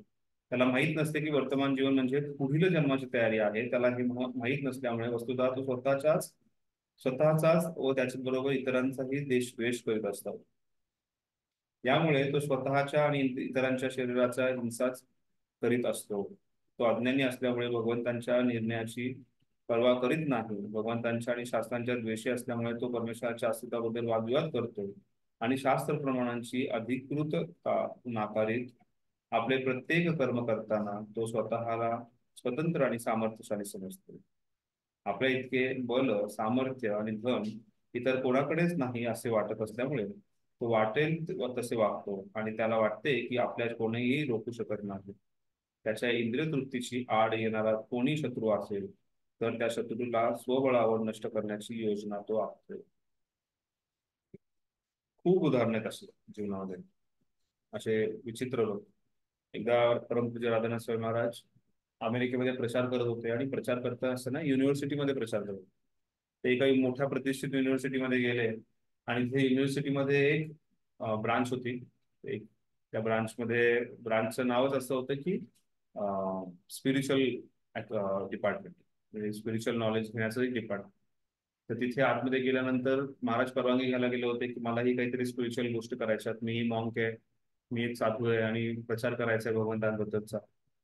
तर तिथे परवानगी घ्यायला गेल्यानंतर तो जो व्यक्ती होता तो तिथे तो बसलेला होता. तो व्यक्ती विचित्र होता, तो माणूस सगळा. तर हा व्यक्ती जो आहे तो तिथला खूप मोठा फादर होता त्या तिकडच्या युनिव्हर्सिटी चर्चचा, आणि तो तिथे सगळ्यांना रोज प्रत्येक संडेला ज्ञान द्यायचा, बायबल मधून जे काही शिकवायचा वगैरे सगळ्या गोष्टी. आणि तो सगळ्या गोष्टी तिकडच्या लोकांना पीएचडी देण्यामध्ये आणि सगळ्या गोष्टीमध्ये तो प्रमुख होता. एवढा प्रमुख होता की म्हणजे त्याच्याकडे सगळ्या प्रकारचं ज्ञान होतं, बायबलचं किंवा बाकीच्या गोष्टींचं काही. आणि तो महाराजांशी चर्चा करताना म्हणे का करायचं तुम्हाला प्रचार. मग महाराजांना भगवंतांची सगळ्या गोष्टी आणि ह्या सगळ्याशी चर्चा केली. आणि ह्या सगळ्या चर्चा झाल्यानंतर तो म्हणाला, तुम्हाला खरंच वाटतं का की भगवंत असतात म्हणून? जो फादर म्हणून एवढ्या वर्षानुवर्ष प्रवचन करतोय तो प्रश्न विचारतोय, तुम्हाला खरंच वाटतं का भगवंत असतो म्हणून? आणि हा इतका विक्षिप्त व्यक्ती होता की जेव्हा महाराज त्याच्या रूम मध्ये दुसऱ्यांदा गेले तर तिथं पूर्णपणे नग्न अवस्थेमध्ये असा आडवा पडलेला होता आणि त्याला फक्त इंद्रिय भोग करणं हाच त्याच्या जीवनाचा त्याला उद्देश वाटत होता. मग इथे जसं त्याप्रमाणे सांगितलंय की असे व्यक्ती जे आहेत हा भगवंतांना मानत नाहीत, भगवंतांबद्दल त्यांना विश्वास नसतो, इंद्रिय भोग करणं हाच त्यांच्या जीवनाचं ध्येय आहे. आणि असे इंद्रिय भोग करणारे व्यक्ती जे आहेत त्यांना फक्त दुसऱ्यांची फसवणूक करता येते. आणि अशी फसवणूक करणारे व्यक्ती जे आहेत हे असा आसुरिक स्वभाव जो आहे हा नेहमी प्रकट करतं आणि त्यांच्या जीवनात जे कोणी येतं त्याला ते नाश करण्याचा प्रयत्न करतात, नष्ट करण्याचा पूर्णपणे योजना आखत असते.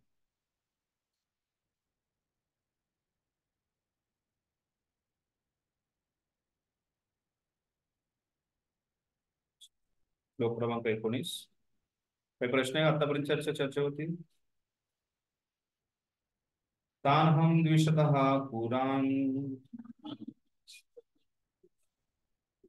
पुराण नहीं रे पुराण संसारेषु नराधमान् क्षिप्यामजस्र मनुष्य क्षिप्रामि अजस्रम अशुमान् आसुरेषु एव योनिषु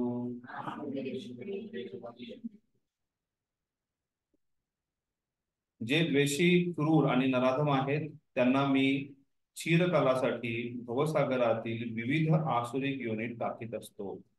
आता भगवंत काय करतात अशा आसुरी व्यक्तींचं, त्याच्याबद्दल भगवंत स्वतः सांगतात की जे अशा आसुरी व्यक्ती आहेत जे मला विसरले, माझं अस्तित्व मान्य करायला तयार नाही आहेत, ते फक्त गर्विष्ठ आहेत, दंभ आहेत, जे अहंकाराने पूर्णपणे मदमस्त झालेले आहेत, मोहग्रस्त आहेत, अज्ञानी आहेत, असे जे आसुरी व्यक्ती आहेत त्यांचं काय होतं तर भगवंत सांगतात अशा आसुरी व्यक्तींना मी चिरकालासाठी भरपूर दूरच्या कालावधीसाठी त्यांना जे आहे त्या भवसागरातील विविध आसुरी योनीमध्ये टाकीत असतो. आसुरीं योनिमापन्ना मूढा जन्मनि जन्मनि माम प्राप्येय कौन्तेय ततो यान्त धमां गती. हे कौन्तेय, आसुरी योनीमध्ये वारंवार जन्म प्राप्त करीत असलेले असे लोक कधीच माझ्याकडे येऊ शकत नाहीत. हळूहळू ते अत्यंत अधम गतीला प्राप्त होतात. तर जोपर्यंत व्यक्ती आसुरिक गुण सोडत नाही तोपर्यंत तो भगवंतांची प्राप्ती करू शकत नाही. आणि असे व्यक्ती जे आहेत जे आसुरिक गुण वाढवतच राहिलेले आहेत त्या व्यक्तींना भगवंतांची प्राप्ती ही दूर दूरपर्यंत प्राप्त होऊ शकत नाही. असे व्यक्ती जे आहेत ते माझ्याकडे येऊ शकत नाही आणि हळूहळू ते अत्यंत अधम गतीला प्राप्त होतात.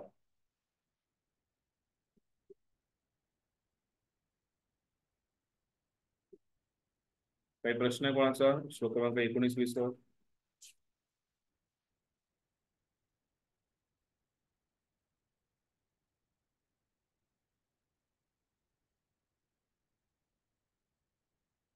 श्लोक क्रमांक 19 तात्पर्य. या श्लोकामध्ये स्पष्टपणे दर्शनात येते की विशेष जीवाला विशेष देह प्रदान करणे ही परमेश्वरांच्या अखत्यारीनुसार घडते. भगवंत श्रेष्ठतेचा स्वीकार करण्यास आसुरी मनुष्य राजी नसेल आणि ही वस्तुस्थिती आहे की तो आपल्या लहरीप्रमाणे कर्म करू शकतो, परंतु त्याचा पूर्ण जन्म त्याच्या स्वतःच्या नियंत्रणावर अवलंबून नसून भगवंतांच्या इच्छेवर अवलंबून असतो. श्रीमद भागवतातील 3ऱ्या स्कंदामध्ये म्हटले आहे, जीवाला मृत्यूनंतर मातेच्या उदरामध्ये गर्भस्थ केले जाते. तेथे त्याला देवी शक्तींच्या मार्गदर्शनाखाली विशिष्ट प्रकारचे शरीर प्राप्त होते. म्हणून भौतिक प्रकृतीमध्ये आपल्याला पशु, कृमी, मनुष्य इत्यादी अनेक प्रकारची योनीत आढळतात. या सर्व योनींची निर्मिती आकस्मिकपणे होत नसून दैवी शक्तीच्या योनीनुसार होते. परंतु असुरांच्या बाबतीत तर त्यांना चिरकालासाठी असुरांच्या योनीत ठेवले जाते आणि अशा प्रकारे ते द्वेषी आणि नराधमच राहतात. अशा असुरांच्या योनीतील लोक हे सदैव कामुक, सदैव हिंसक, द्वेषी, अपवित्रच असतात. अरण्यातील अनेक प्रकारच्या शिकाऱ्यांना आसुरी योनीतील मान्यता येते. अशी आसुरी योनी जी आहे ही वारंवार दिसून येते वेगवेगळ्या प्रकारे वेगवेगळ्या जीवात्म्यांमध्ये.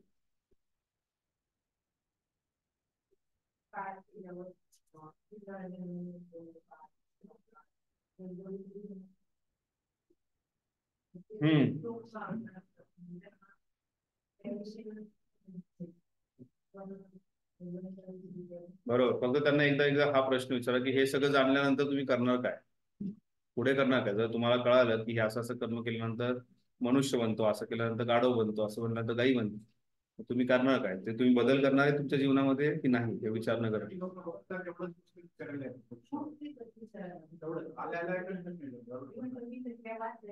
बरोबर. त्यामुळे त्या अशा व्यक्तींना भागवत पुराण द्यायचं आणि सांगायचं ह्याच्यात सर्व काही दिलेलं.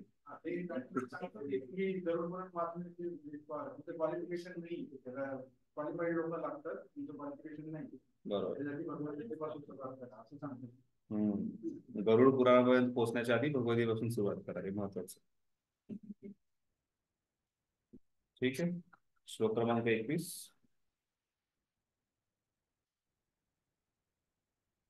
विसावा श्लोक जो आहे, हे कोणते आसुरी योनीमध्ये वारंवार जन्म प्राप्ती करत असलेले असे लोक कधीच माझ्याकडे येत नाही. हळूहळू ते अत्यंत अधोमगतीला प्राप्त होतात. श्लोक क्रमांक 21. त्रिविधम नरकस्येद्यं द्वारं नाशनम् आत्मनं काम क्रोधस्तथा लोभ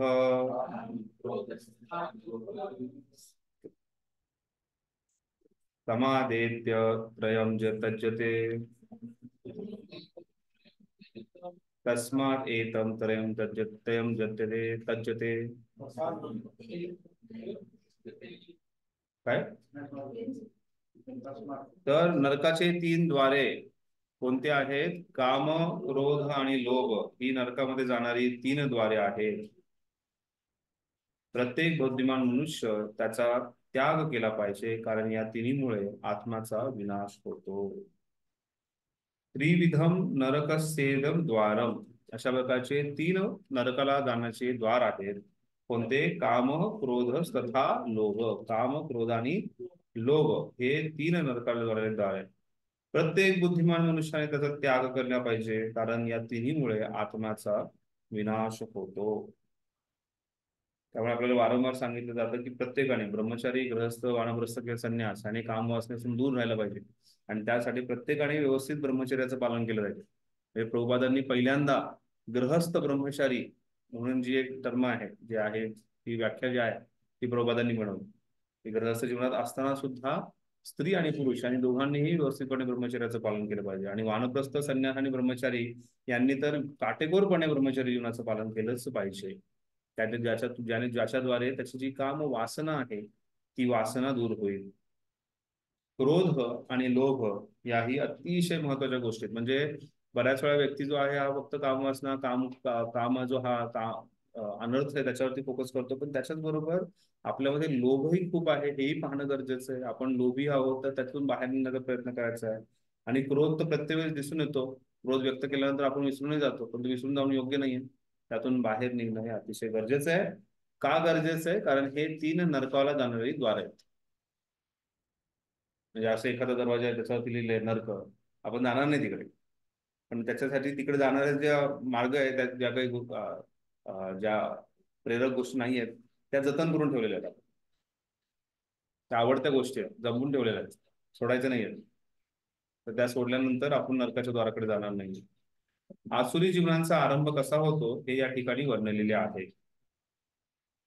मनुष्य कामवासना तृप्त करण्याचा प्रयत्न करतो आणि जेव्हा कामाची तृप्ती होत नाही तेव्हा क्रोध आणि लोभ उत्पन्न होतो. काल परवा झाला ना कर्नाटकमध्ये, एक मुलगी, तिला प्रपोज केला कोणीतरी मुलाने, मुसलमान मुलाने. ती नाही म्हणाली तर तिला तिथे मारून टाकलं. मंत्र्याची मुलगी होती, तिला त्याने 7 ठिकाणी चाकू मारला. त्याच्या आधी असं उदाहरण काहीतरी मागच्या वर्षी पण असं काहीतरी झालं होतं. ऍसिड वगैरे तर फेकतातच, पण मागच्या वर्षी पण असंच कोणीतरी एक मुलाने नाही म्हणली ती मुलगी म्हणून तिला दगडाने ठेचून मारलं वगैरे काहीतरी. त्याचा एक व्हिडिओ रिलीज झाला होता मागच्या वर्षी. तर कामवासना पूर्ण झाली नाही तर त्याचं क्रोधात परिवर्तन होतं आणि लोभ उत्पन्न होतो. ज्या बुद्धिमान मनुष्याला आसुरी योनी प्राप्त करायची नाही त्याने या शत्रूचा त्याग करण्याचा प्रयत्न केला पाहिजे, कारण हे शत्रू आत्म्याचे इतक्या थरापर्यंत नाश करू शकतात की त्याला पुन्हा भवबंधनातून मुक्त होण्याचा संभवच नसतो. अशा ठिकाणी घेऊन जाणारे हे 3 गोष्टी की त्याला पुन्हा या भवबंधनातून मुक्त होण्याचा मार्ग सापडणार नाही, दूर दूर पर्यंत अंधकारात नेऊन टाकणार.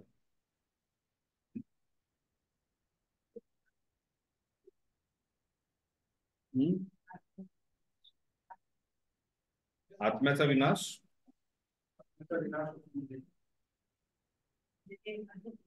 त्याचं एवढं पद्धत नव्हतं की तो पुन्हा जागृत होऊन पुन्हा त्या अशा स्थितीला प्राप्त होईल याची काही गॅरंटी नाही.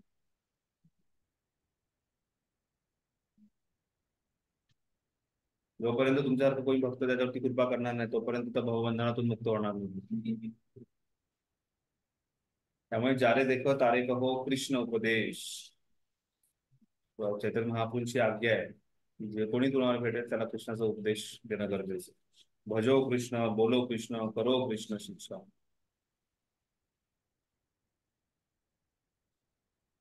श्लोक क्रमांक 22. हरे कृष्णा प्रभूजी. यस. एक प्रश्न ह्याच्यात असा आहे की या ठिकाणी जो काही क्रोध बद्दल जे सांगितलेलं आहे तो फक्त कामवासनेमध्ये निर्माणारा क्रोध की दैनंदिन जीवनात होणारा पण क्रोध आपल्या? दोन्ही बद्दल चर्चा केली आहे माताजी. इथे विशेष करून व्यक्तीची जेव्हा कामवासना, कामवासना म्हणजे फक्त लैंगिक सुख नाहीये. कामवासना जी आहे ती म्हणजे काहीतरी प्राप्त करण्याची इच्छा. ती प्राप्त करण्याची इच्छा जर पूर्ण नाही झाली तर व्यक्तीला क्रोध येतो. क्रोध येण्याचे बरेचसे वेगवेगळे कारण आहेत, त्यातून विशेष करून कामवासना जेव्हा त्या व्यक्ती संतुष्ट होत नाही तेव्हा तो व्यक्ती जो आहे त्याचं परिवर्तन क्रोधामध्ये होतं. पण त्याच्या व्यतिरिक्तही क्रोधाबद्दल चर्चा जी आहे ती करण्यात आलेली आहे की काम, क्रोध आणि लोभ या तिन्ही गोष्टी ज्या आहेत या तिन्ही गोष्टी नरकांचे द्वार आहे.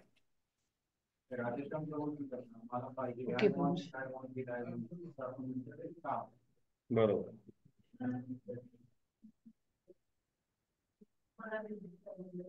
हा, एखादी गोष्ट प्राप्त झाली नाही, एखादी गोष्ट मनाविरुद्ध झाली तर आपल्याला क्रोध येतो.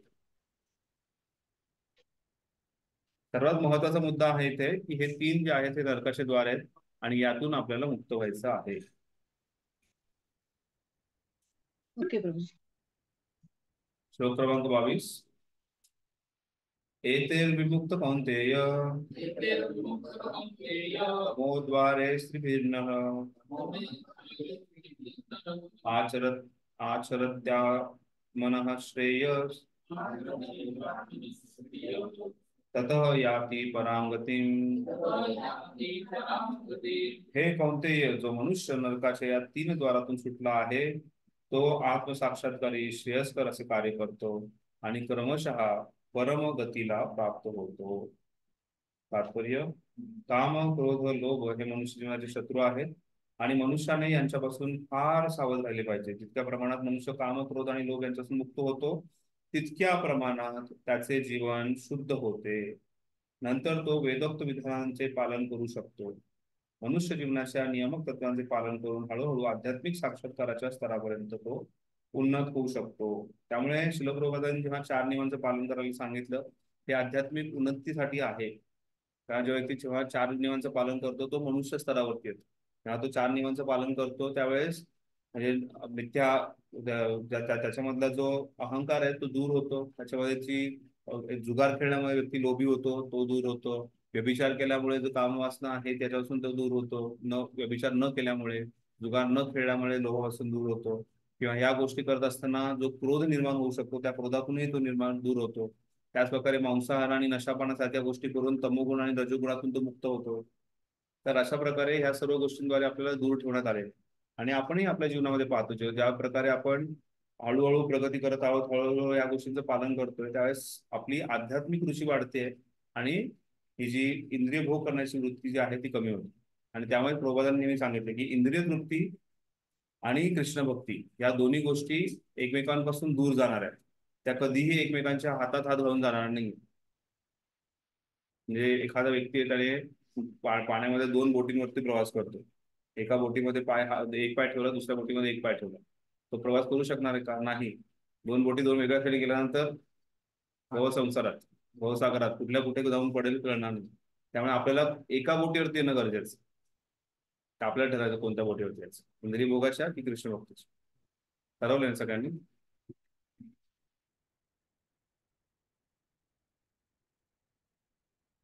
मग ह्या बोटीवरती राहून तिकडच्या आकर्षण पाहून आकर्षित नाही व्हायचे.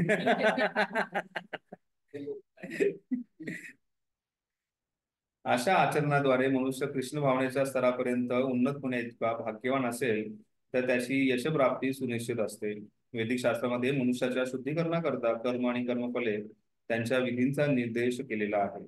ही संपूर्ण पद्धती काम, क्रोध आणि लोभ यांचा त्यागावरती आधारलेली आहे. या पद्धतीच्या ज्ञानाचे अनुशीलन केल्याने मनुष्य आत्मसाक्षात्काराच्या सर्वोच्च अवस्थेपर्यंत उन्नत होऊ शकतो. अशा आत्मसाक्षात्काराची पूर्णता भक्ती योगामध्ये होते. या भक्तिपूर्ण सेवेबद्दल बद्ध जीवांची मुक्ती निरनिराळ्या विधिविधानाने निर्देशित करण्यात आलेली आहे. आणि जर मनुष्य त्याचे पालन करू शकला तर आपोआप त्याची आध्यात्मिक साक्षात्काराच्या सर्वोच्च स्तरापर्यंत प्रगती होते. त्यानंतर त्याला मोक्ष प्राप्ती होते. यात मुळीच संदेह नाही. त्यात कसलाच संदेह नाहीये. Doubt, there is no doubt about.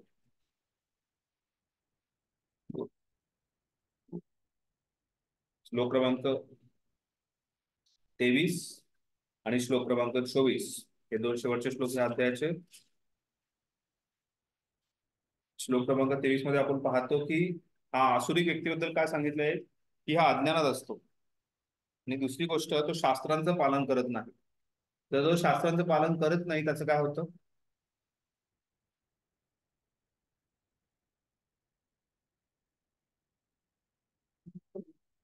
आणि जो शास्त्रांचं पालन करतो त्याचं काय होतं असं सांगितलं. तर श्लोक क्रमांक 23, जो शास्त्रांचं पालन करत नाही, यह शास्त्र विधिमुत्सृज्य वर्तते कामकारत न स सिद्धिम आपनोति न सुखम न पराम गतिम. जो शास्त्र विधींचा त्याग करतो आणि आपल्या लहरीप्रमाणे कर्म करतो त्याला सिद्धी, सुख आणि परमगती ही प्राप्त होत नाही. न सुखम न परामगती. त्या व्यक्तीला सिद्धी प्राप्त होत नाही, त्याला व्यक्तीला कसल्याही प्रकारचं सुख प्राप्त होत नाही आणि त्या व्यक्तीला कशाही प्रकारची परमगती जी आहे ती प्राप्त होऊ शकत नाही. का? य शास्त्र विधी उत्सृज्य.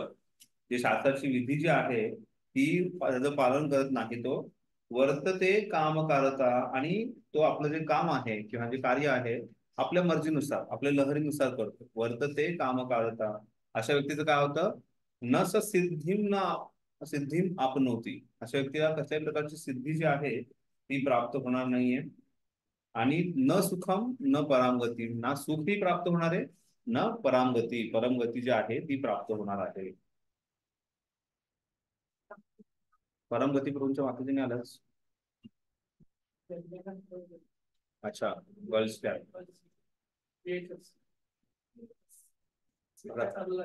हा हो, परामगतीवरून आठवलं मला. परमगती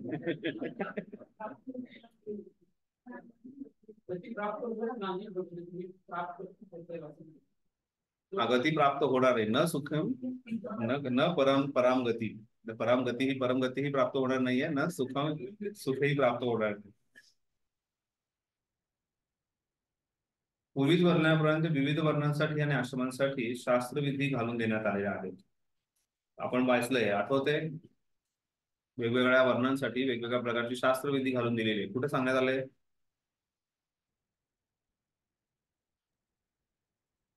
वेगवेगळ्या प्रकारच्या वर्णांसाठी आणि आश्रमांसाठी वेगवेगळ्या. पहिल्या 3 श्लोकामध्ये, पहिल्या श्लोकात विशेष करून मनुसंहितेचं प्रभुपाद वर्णन करतात आणि सांगतात की मनुसंहितेमध्ये प्रत्येक वर्णासाठी आणि प्रत्येक आश्रमासाठी जे आहे ते वेगवेगळ्या प्रकारचं कार्य दिलंय. तुम्हाला जर कोणाला वाचायची इच्छा असेल तर माझ्याकडे आहे. मनुसंहितेनुसार गृहस्थ जीवन कसं जगायचं त्याचे डॉक्युमेंट माझ्याकडे.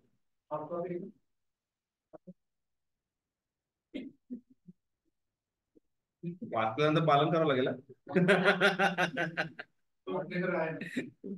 आधी कॉर्डिनेटर पालन करतात. प्रत्येकाने विधिविधानांचे पालन करावे अशी अपेक्षा असते. जर मनुष्याने या विधिविधानांचे पालन केले नाही आणि आपल्या काम, क्रोध आणि इच्छेला अनुसरून लहरी खातर कर्म केले तर जीवनामध्ये तो कधीच सिद्धी प्राप्त करू शकत नाही. दुसऱ्या शब्दात सांगायचे तर मनुष्याला तात्विक दृष्ट्या या सर्व गोष्टी जरी माहीत असल्या तरी त्याने आपल्या जीवनात त्याचे आचरण केले नाही तर अशा मनुष्याला नराधम समजले पाहिजे. नराधम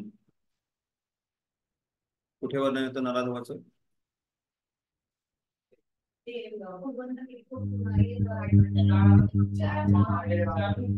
4 प्रकारच्या व्यक्ती जे भगवंतांकडे येतात आणि 4 प्रकारच्या व्यक्ती जे भगवंतांकडे येत नाही. कोणत्या प्रकारचे व्यक्ती येतात भगवंतांकडे? अर्थ अर्थार्थी जिज्ञासू आणि कोणत्या प्रकारची येत नाहीत? जे जे जे पापी आहे, ज्यांचं ज्ञान होतं झालेलं आहे. माया अपवृत्ता, जे मायेने मोहित झालेले आहे, आणि नराधम. धन्यवाद.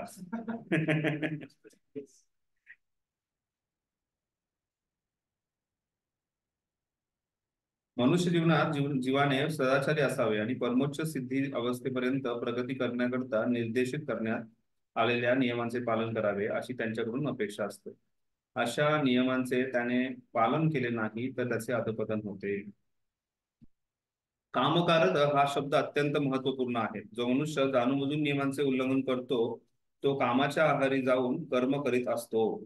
त्याला माहीत असते की निषिद्ध असे तरीही तो असे कर्म करतोच. त्याला स्वेच्छाचार असे म्हटले जाते. अमुक गोष्ट केली पाहिजे हे जाणूनही तो ती गोष्ट करीत नाही, म्हणून त्याला स्वेच्छाचारी असे म्हटले जाते. मिथ्याचारी उच्यते. कुठे वर्णन?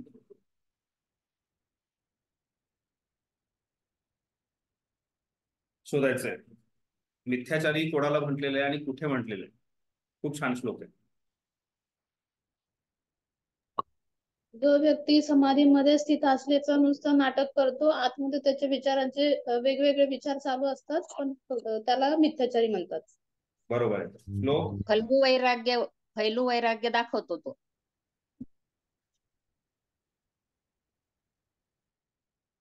म्हणून त्याला स्वेच्छाचारी असे म्हटले जाते. असा मनुष्य भगवंतांच्या शिक्षेस पात्र ठरतात आणि त्यांच्या मनुष्य जीवनामध्ये प्राप्त करावयाची सिद्धी प्राप्त होऊ शकत नाही. मानवी जीवन हे विशेष करून जीवनशुद्धी करून घेण्याकरता असते आणि जो मनुष्य विधिविधानांचे पालन करू शकत नाही तो स्वतःचे शुद्धीकरण करू शकत नाही. तसेच त्याला वास्तविक सुख प्राप्तही होत नाही. तो जो शास्त्रांचं पालन करीत नाही असा व्यक्ती जो आहे हा सिद्धी, सुख आणि परमगती यांना प्राप्त करणार नाहीये आणि तो आपल्या लहरीप्रमाणे कार्य करत राहणार आहे. श्लोक क्रमांक 24. तस्माच्च शास्त्रं प्रमाणन्ते कार्याकार्य व्यवस्थितो ज्ञात्वा शास्त्रविधानोक्तं कर्म कर्तुं मिहार्हसि. म्हणून मनुष्याने शास्त्रविधीद्वारे कार्य आणि अकार्य यांच्यामधील भेद जाणला पाहिजे. म्हणून मनुष्याने शास्त्रविधीद्वारे कार्य आणि अकार्य यांच्यामधील भेद जाणला पाहिजे. अशी विधिविधाने जाणून मनुष्याने कर्म करावे जेणेकरून त्याची क्रमशः उन्नती होईल. मनुष्याने शास्त्रविधीद्वारे कार्य आणि अकार्य यांच्यातील भेद जाणला पाहिजे. हे सर्वात महत्वाचं आहे की शास्त्रांद्वारेच आपल्याला कळणार आहे की काय करावं आणि काय करू नये, कोणतं कर्म आहे आणि कोणतं विकर्म आहे हे त्याला समजणार आहे. आणि अशाद्वारे त्याने कार्य आणि अकार्य यांच्यातील भेद जाणला पाहिजे आणि अशी विधिविधाने जाणून मनुष्याने कर्म करावे जेणेकरून त्याची क्रमशः उन्नती होईल. आणि त्यामुळे प्रत्येकाला दिलेलं जे नियोजित कार्य आहे, कर्म आहे, त्यानुसार त्या व्यक्तीने कर्म करणं गरजेचं आहे. कलियुगाचं इतकं पतन होणार आहे की असं सांगण्यात आलंय की ब्रह्मचारी आणि संन्यासांकडे गृहस्थ दान मागायला जाणार आहेत काही वेळ कलियुगामध्ये. त्यामुळे प्रत्येकाने म्हणजे गृहस्थाने दान दिलं पाहिजे, त्याच्याऐवजी ब्रह्मचारी आणि संन्यासी दान देणार, असं कलियुगाचं एवढं पतन होणार. तर तिथे आपल्या वर्णानुसार आणि आश्रमानुसार व्यक्ती जो आहे तो त्या गोष्टींचं पालन करत नाही. ना ब्रह्मचार्याने असं धनसंचय करावा, ना त्याने कोणाला लोन द्यावं, ना गृहस्थाने तिथे ब्रह्मचार्याकडे जाऊन मागणं. तुम्हाला जर तो तुकाराम महाराजांचा मूवी आठवत असेल तर तुकाराम महाराज त्याच्यामध्ये तो अभंग आला, भिक्षा पात्र अवलंबने जळोजीने लाजिरवाने. त्याच्यात ते गातात की भिक्षा पात्र अवलंबने, मी गृहस्थ आहे आणि गृहस्थ जीवनात असताना मी भिक्षा पात्रचा स्वीकार करणं म्हणजे माझ्यासाठी लाजिरवाणं जीवन आहे. जळो जिने लाजिरवाणे, माझं जीवनाचं नष्ट व्हावं, हे जीवन जे आहे लाजिरवाण आहे. तर त्यामुळे गृहस्थ जीवनामध्ये असं त्या व्यक्तीने जे काही करायचं ते करणं गरजेचं आहे. त्याच प्रकारे संन्यास आणि ब्रह्मचार्याने त्या प्रकारचं जीवन जगणं गरजेचं आहे. आणि त्यामुळे प्रत्येकाला एक सर्वात प्रमुख म्हणजे तो मनुष्य म्हणून जीवन जगणं गरजेचं आहे. मनुसंहिता जी आहे मनुष्याचं कर्तव्य सांगते आणि त्यानंतर त्याच्या गुण आणि कर्मानुसार तो कुठल्या वर्णात आणि आश्रमात आहे त्या वर्ण आणि आश्रमाचे त्याचे कर्तव्य सांग. आणि हे सगळं सांगण्याच्या पाठीमागे प्रमुख उद्देश हा आहे की तो व्यक्ती आत्मसाक्षात्कारामध्ये प्रगती करू शकेल. त्यामुळे हे वर्णाश्रमातून आपल्याला जर आत्मसाक्षात्कारातून प्रगती करण्यासाठी जर आपल्याला सहाय्य मिळत असेल तर वर्णाश्रमाचं पालन करावं, नाहीतर नाही. तर विधिविधानांचे आणि हे सर्व काही आत्मसाक्षात्काराला प्रेरक आहे. त्यामुळे जर व्यवस्थित पालन केलं तर नक्कीच व्यक्ती आत्मसाक्षात्कारी मार्गक्रमण करणार आहे. तर अशा विधिविधानांना जाणून मनुष्याने कर्म करावे जेणेकरून त्याची क्रमशः उन्नती होईल. आता इथे हा क्रमशः उन्नती अतिशय महत्वाची गोष्ट आहे. कारण बऱ्याच वेळा आपल्याला असं वाटतं की चुटकी वाजवली की आलं वैकुंठातून विमान आलं आणि मी त्यात बसलो आणि मी गेलो. तर तसं होत नाही. क्रमशः आपली प्रगती होणार आहे. आणि त्यासाठी सर्वात महत्वाची गोष्ट म्हणजे आपण डटे रहो, लगे रहो, बने रहो हे पालन करणं गरजेचं. आपल्याला घाई झाली असेल तर तेवढ्या तीव्रतेने सर्व गोष्टींचा त्याग करून आपण जाणं गरजेचं. पण जेव्हा असं सांगितलं की हळूहळू एक एक पायरी चढायची आहे, खरंच ती पायरी चढण्याचा प्रयत्न पण केला पाहिजे. तर मी क्रमशः करेल, नंतर बघू, होईल अशी आपल्यामध्ये वृत्ती येते आणि त्याच्यामुळे आपण प्रगती करू शकत नाही. तर व्यवस्थितपणे कार्य आणि अकार्य काय ते समजून घ्यायचंय, विधिविधानांचं पालन करायचंय आणि हे पालन केल्यानंतर व्यक्ती नक्कीच उन्नत होणार आहे. आणि हे सर्व करण्यासाठी त्या व्यक्तीला शास्त्रांचं अध्ययन करणं गरजेचं आहे आणि त्यामुळे भक्तिशास्त्रीचा व्यवस्थित अभ्यास करून त्यात 100 पैकी 100 गुण आणणं गरजेचं आहे. हे त्या अध्यायाचं कन्क्लुजन आहे. शास्त्र म्हणजे भगवंतांनी जेव्हा सांगितलं तेव्हा कोणते शास्त्र? भगवंतांनी भगवद्गीता सांगितली ती फक्त 5000 वर्षापूर्वी. त्याच्या आधी श्रुतीशास्त्र आणि स्मृतीशास्त्र हे होतेच ना. आणि श्रुती बरेच लोक दुसऱ्या लोकांकडे आपण ऐकलं इतर जे लोक असतात ते लोक उपनिषद किंवा वेद आणि उपनिषद एवढेच पालन करायचं. बरोबर. पण भगवद्गीतेचा आधार घेऊन सांगतो नाही, भगवंतांनी जेव्हा शास्त्र सांगितलेलं आहे त्या शास्त्रामध्ये वेद येतात. वेदांचं आपण कधी खंडन किंवा निंदा करू शकत नाही. पण हे वेद अध्ययन करण्याची आपली कपॅसिटी नाहीये आणि त्यामुळेच कोणतेही शास्त्र वाचावे त्यासाठी काय वाचावे हे पाहणं गरजेचं. आता वेदांचा सार जो आहे तो भगवंतांना जाणणे आहे. हे भगवद्गीतेत भगवंत सांगतात आणि ते कुठून जाणू शकता? भगवद्गीतेतून जाणू शकता. श्रीमद भागवतम जे आहे हे सर्व पुराणांमध्ये आहे. फक्त इतिहास आणि पुराणांचा विचार केला तर त्याच्यामध्ये श्रीमद भागवतम जे हे अमल पुराण आहे. आणि फक्त अमल पुराण नाहीये, हे वेदांत सूत्रांचा सार आहे. म्हणजे वेदांचा सार आहे. वेदांत सूत्र जे आहे ते वेदांचे सूत्र रूपात लिहिलेला प्रकार आहे वेदांना. आणि त्यांचा सार म्हणजे वेदांत सूत्रांचा सार म्हणजे श्रीमद भागवत हे. आणि त्यामुळे श्रीमद आपण फक्त आपल्या तरी भावनेने किंवा भावुक होऊन आपण वाचत नाहीये. त्याच्या पाठीमागे तर्क आहे की का त्या गोष्टीचं अध्ययन करावं. आता वेदांमध्ये सगळ्याच गोष्टींचं अध्ययन करत व्यक्ती बसला तर भ्रमित होणार आहे तो व्यक्ती. किंवा वेदांमधून जो शोधण्याचा प्रयत्न करत असेल की मला कुठल्या विधिविधानांचं पालन करायचं आहे तर तो व्यक्ती भ्रमित होणार. त्यामुळे त्या व्यक्तीसाठी महत्वाचं आहे की भगवद्गीता, श्रीमद भागवतम हे जे ग्रंथ आहेत हे अतिशय महत्वाचं आहे. आणि त्यामुळे आचार्यांनी ह्या गोष्टीवर कुठेच भर दिलेली नाहीये. खास करून वैष्णव आचार्यांनी कुठेच. तुम्ही जर मायावादी आचार्यांकडे म्हणजे मायावादी संन्यासी जे आहेत किंवा मायावादी जे आचार्य झालेले आहेत त्यांच्यावरती बघितलं त्यांनी वेदांवरती खूप भार दिलेला आहे. कारण त्या वेदांमधून व्यक्ती जो आहे हा आणखी जास्तीत जास्त भ्रमित होणार आहे मायावादी. कारण त्यांचं काही असं कन्क्लुसिव्ह ट्रूथ नाहीये त्यांच्याकडे किंवा कन्क्लुसिव्ह कुठली फिलॉसॉफिकल अंडरस्टँडिंग नाहीये आणि त्यामुळे ते व्यक्ती भ्रमितच राहणार आहेत. पण आपल्याकडे पूर्णपणे क्लिअर आहे की भगवंत कोण आहे, जीवात्मा कोण आहे, जीवात्म्याचा भगवंतांशी संबंध काय आणि तो संबंध जोडण्यासाठी काय करणं गरजेचं. त्यामुळे कुठल्याही वैष्णव आचार्यांनी कुठल्याही संप्रदायामध्ये वेदांत सूत्र वेदांतावरती भार नाही दिला. थोड्याफार प्रमाणात त्याच्यावरती चर्चा करणं, टीका टिप्पणी करणं ह्या गोष्टी केल्यात त्यांनी. कारण केवळ श्री वैष्णव आचार्यांनी त्याच्यावरती टीका टिप्पणी केली पण त्याला सर्व काही मांडलेलं नाही. त्यांनी कुठलं तरी एक शास्त्र पकडलंय. त्यातून मग रामायण असू शकतं, महाभारत असू शकतो किंवा श्रीमद भागवतम असू शकतं. ऑलमोस्ट सगळ्यांनी श्रीमद भागवत आणि भगवद्गीतेवरती भर दिला. आणि त्याच्या व्यतिरिक्त काही जणांनी जसं मध्वाचार्यांनी महाभारताला महत्व दिलं किंवा रामायणाला महत्व दिलं. कालच मी महाभारताची एक नवीन लेक्चरची सिरीज चालू झाली आहे ती ऐकत होतो. तर महाभारतामध्ये आपण म्हणतो की वर्णाश्रमाची चर्चा केली पण महाभारतामधून सुद्धा व्यक्ती शुद्ध भक्ती शिकू शकतो. जसं आपल्याला त्याचं रूपांतर आपण भागवत जेव्हा वाचतो तेच महाभारतातल्या कथा त्याचं पूर्णपणे भक्तिमय त्याचं तर्क दिलेला आहे, त्याचा अर्थ दिलेला आहे.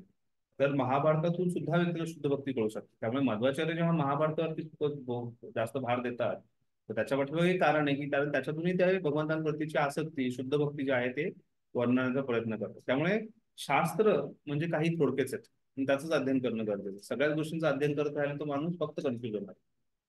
तर त्यामुळे लोकांना हे समजून सांगणं गरजेचं आहे की बाबा तुम्ही विष्णू पुराण, गरुड पुराण, हे पुराण ते पुराण वाचत बसलात तर तुम्ही फक्त जीवनात कन्फ्युज होणार. जास्तीत जास्त लोक गरुड पुराण घेण्याच्या पाठीमागे कारण आहे की मृत्यू झाल्यानंतर काय होतं हे जाणून घ्यायचं म्हणून गरुड पुराण.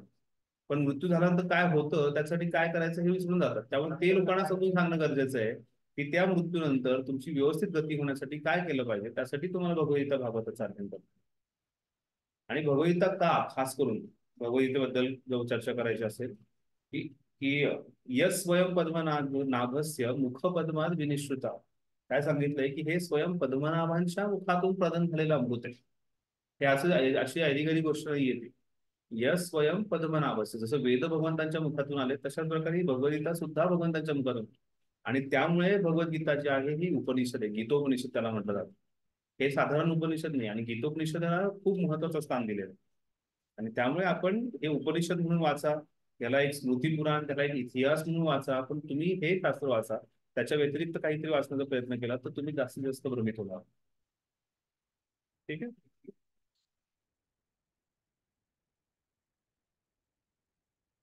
तात्पर्य 15व्या अध्यायामध्ये सांगितल्याप्रमाणे सर्व वेदोक्त विधिविधानांचे उद्दिष्ट श्रीकृष्णांना जाणणे हे आहे. जर भगवद्गीतेद्वारे मनुष्याने श्रीकृष्णांना जाणून घेतले आणि भक्तीमध्ये संलग्न होऊन जर तो कृष्ण भावनेमध्ये स्थित झाला तर त्याने वेदांमध्ये सांगितलेल्या परमोच्च ज्ञानाची प्राप्ती केलीच आहे. श्री चैतन्य महाप्रभू हा विधी अत्यंत सुलभ केला आहे. त्यांनी लोकांना केवळ हरे कृष्ण कृष्ण कृष्ण हरे हरे हरे राम राम राम हरे हरे या महामंत्राच्या कीर्तनाच्या करण्याची, भगवत भक्तीमध्ये संलग्न होण्याची आणि कृष्ण प्रसाद ग्रहण करण्याची विनंती केली. बस, काही नाही करायचं. हरे कृष्णाचा जप करायचा, भगवत भक्तीमध्ये संलग्न व्हायचं आणि छानपणे इस्कॉनची सुप्रसिद्ध खिचडी कृष्ण प्रसाद ग्रहण करत राहायचं.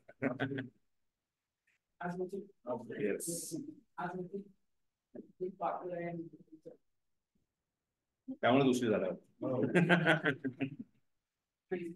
जर मनुष्य या सर्व भक्तिपूर्ण क्रियांमध्ये प्रत्यक्षपणे संलग्न झाला आणि त्याने सर्व वेदांचे अध्ययन पूर्वीच केले असल्याचे समजले पाहिजे. तर त्यामुळे जो व्यक्ती भक्तीमध्ये लगेच संलग्न होतो आणि तीव्रतेने पालन करायला सुरुवात करतो, याचा अर्थ क्लिअर आहे की त्याने वेदांचं अध्ययन केलेलं आहे पूर्वीच. त्याला पुन्हा वेदांची अध्ययन करायची आणि वेदांमध्ये आधी श्रद्धा निर्माण करायची, नंतर भगवत भक्तिशास्त्रामध्ये श्रद्धा निर्माण करायची गरज पडत नाही. त्याने अध्ययन केले त्यामुळे त्याची इथे श्रद्धा आहे.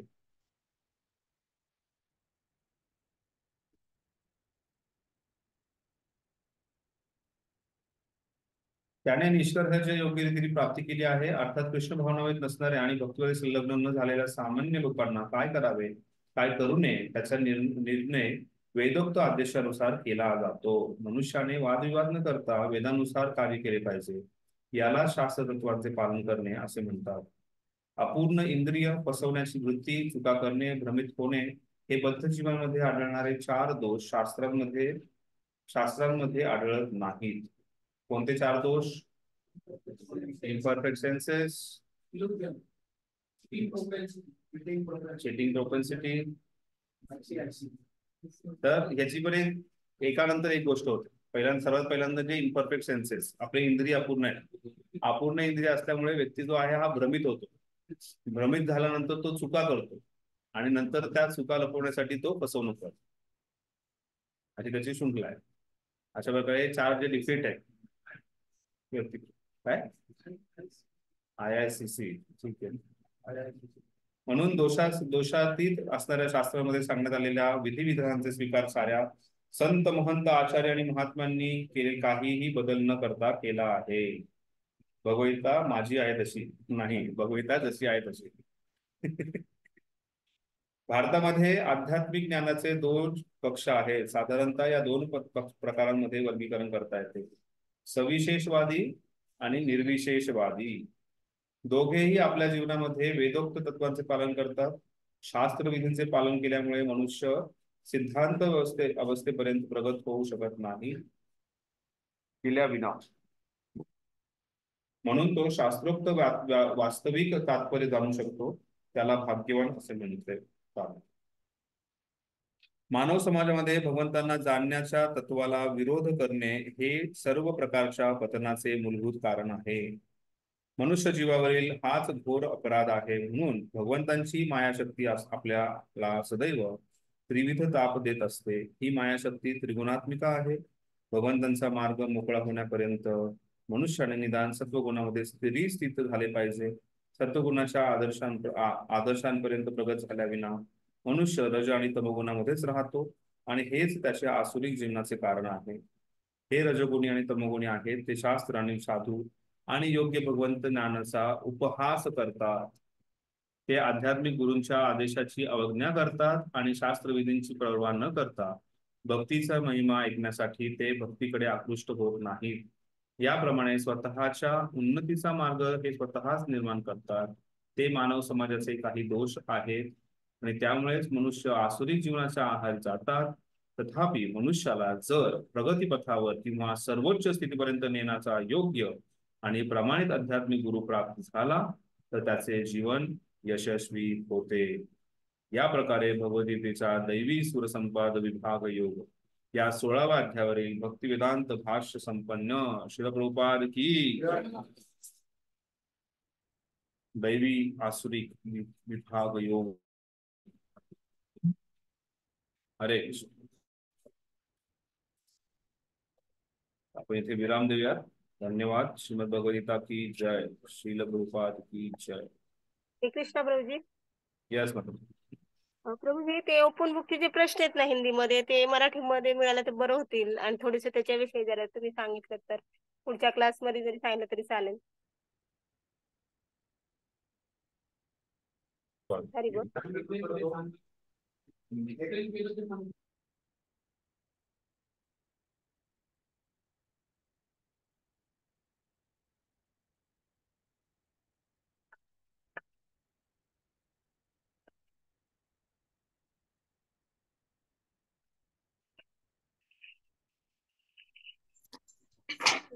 अडकला आवाज.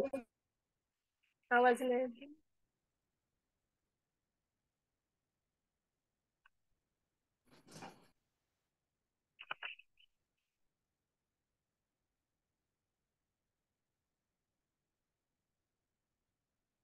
ज्या ज्या भक्तांना ऑफलाईन अटेंड करायचा आहे सॅटर्डेचा क्लास ते येऊन करू शकतात. मला काहीही अडचण नाहीये.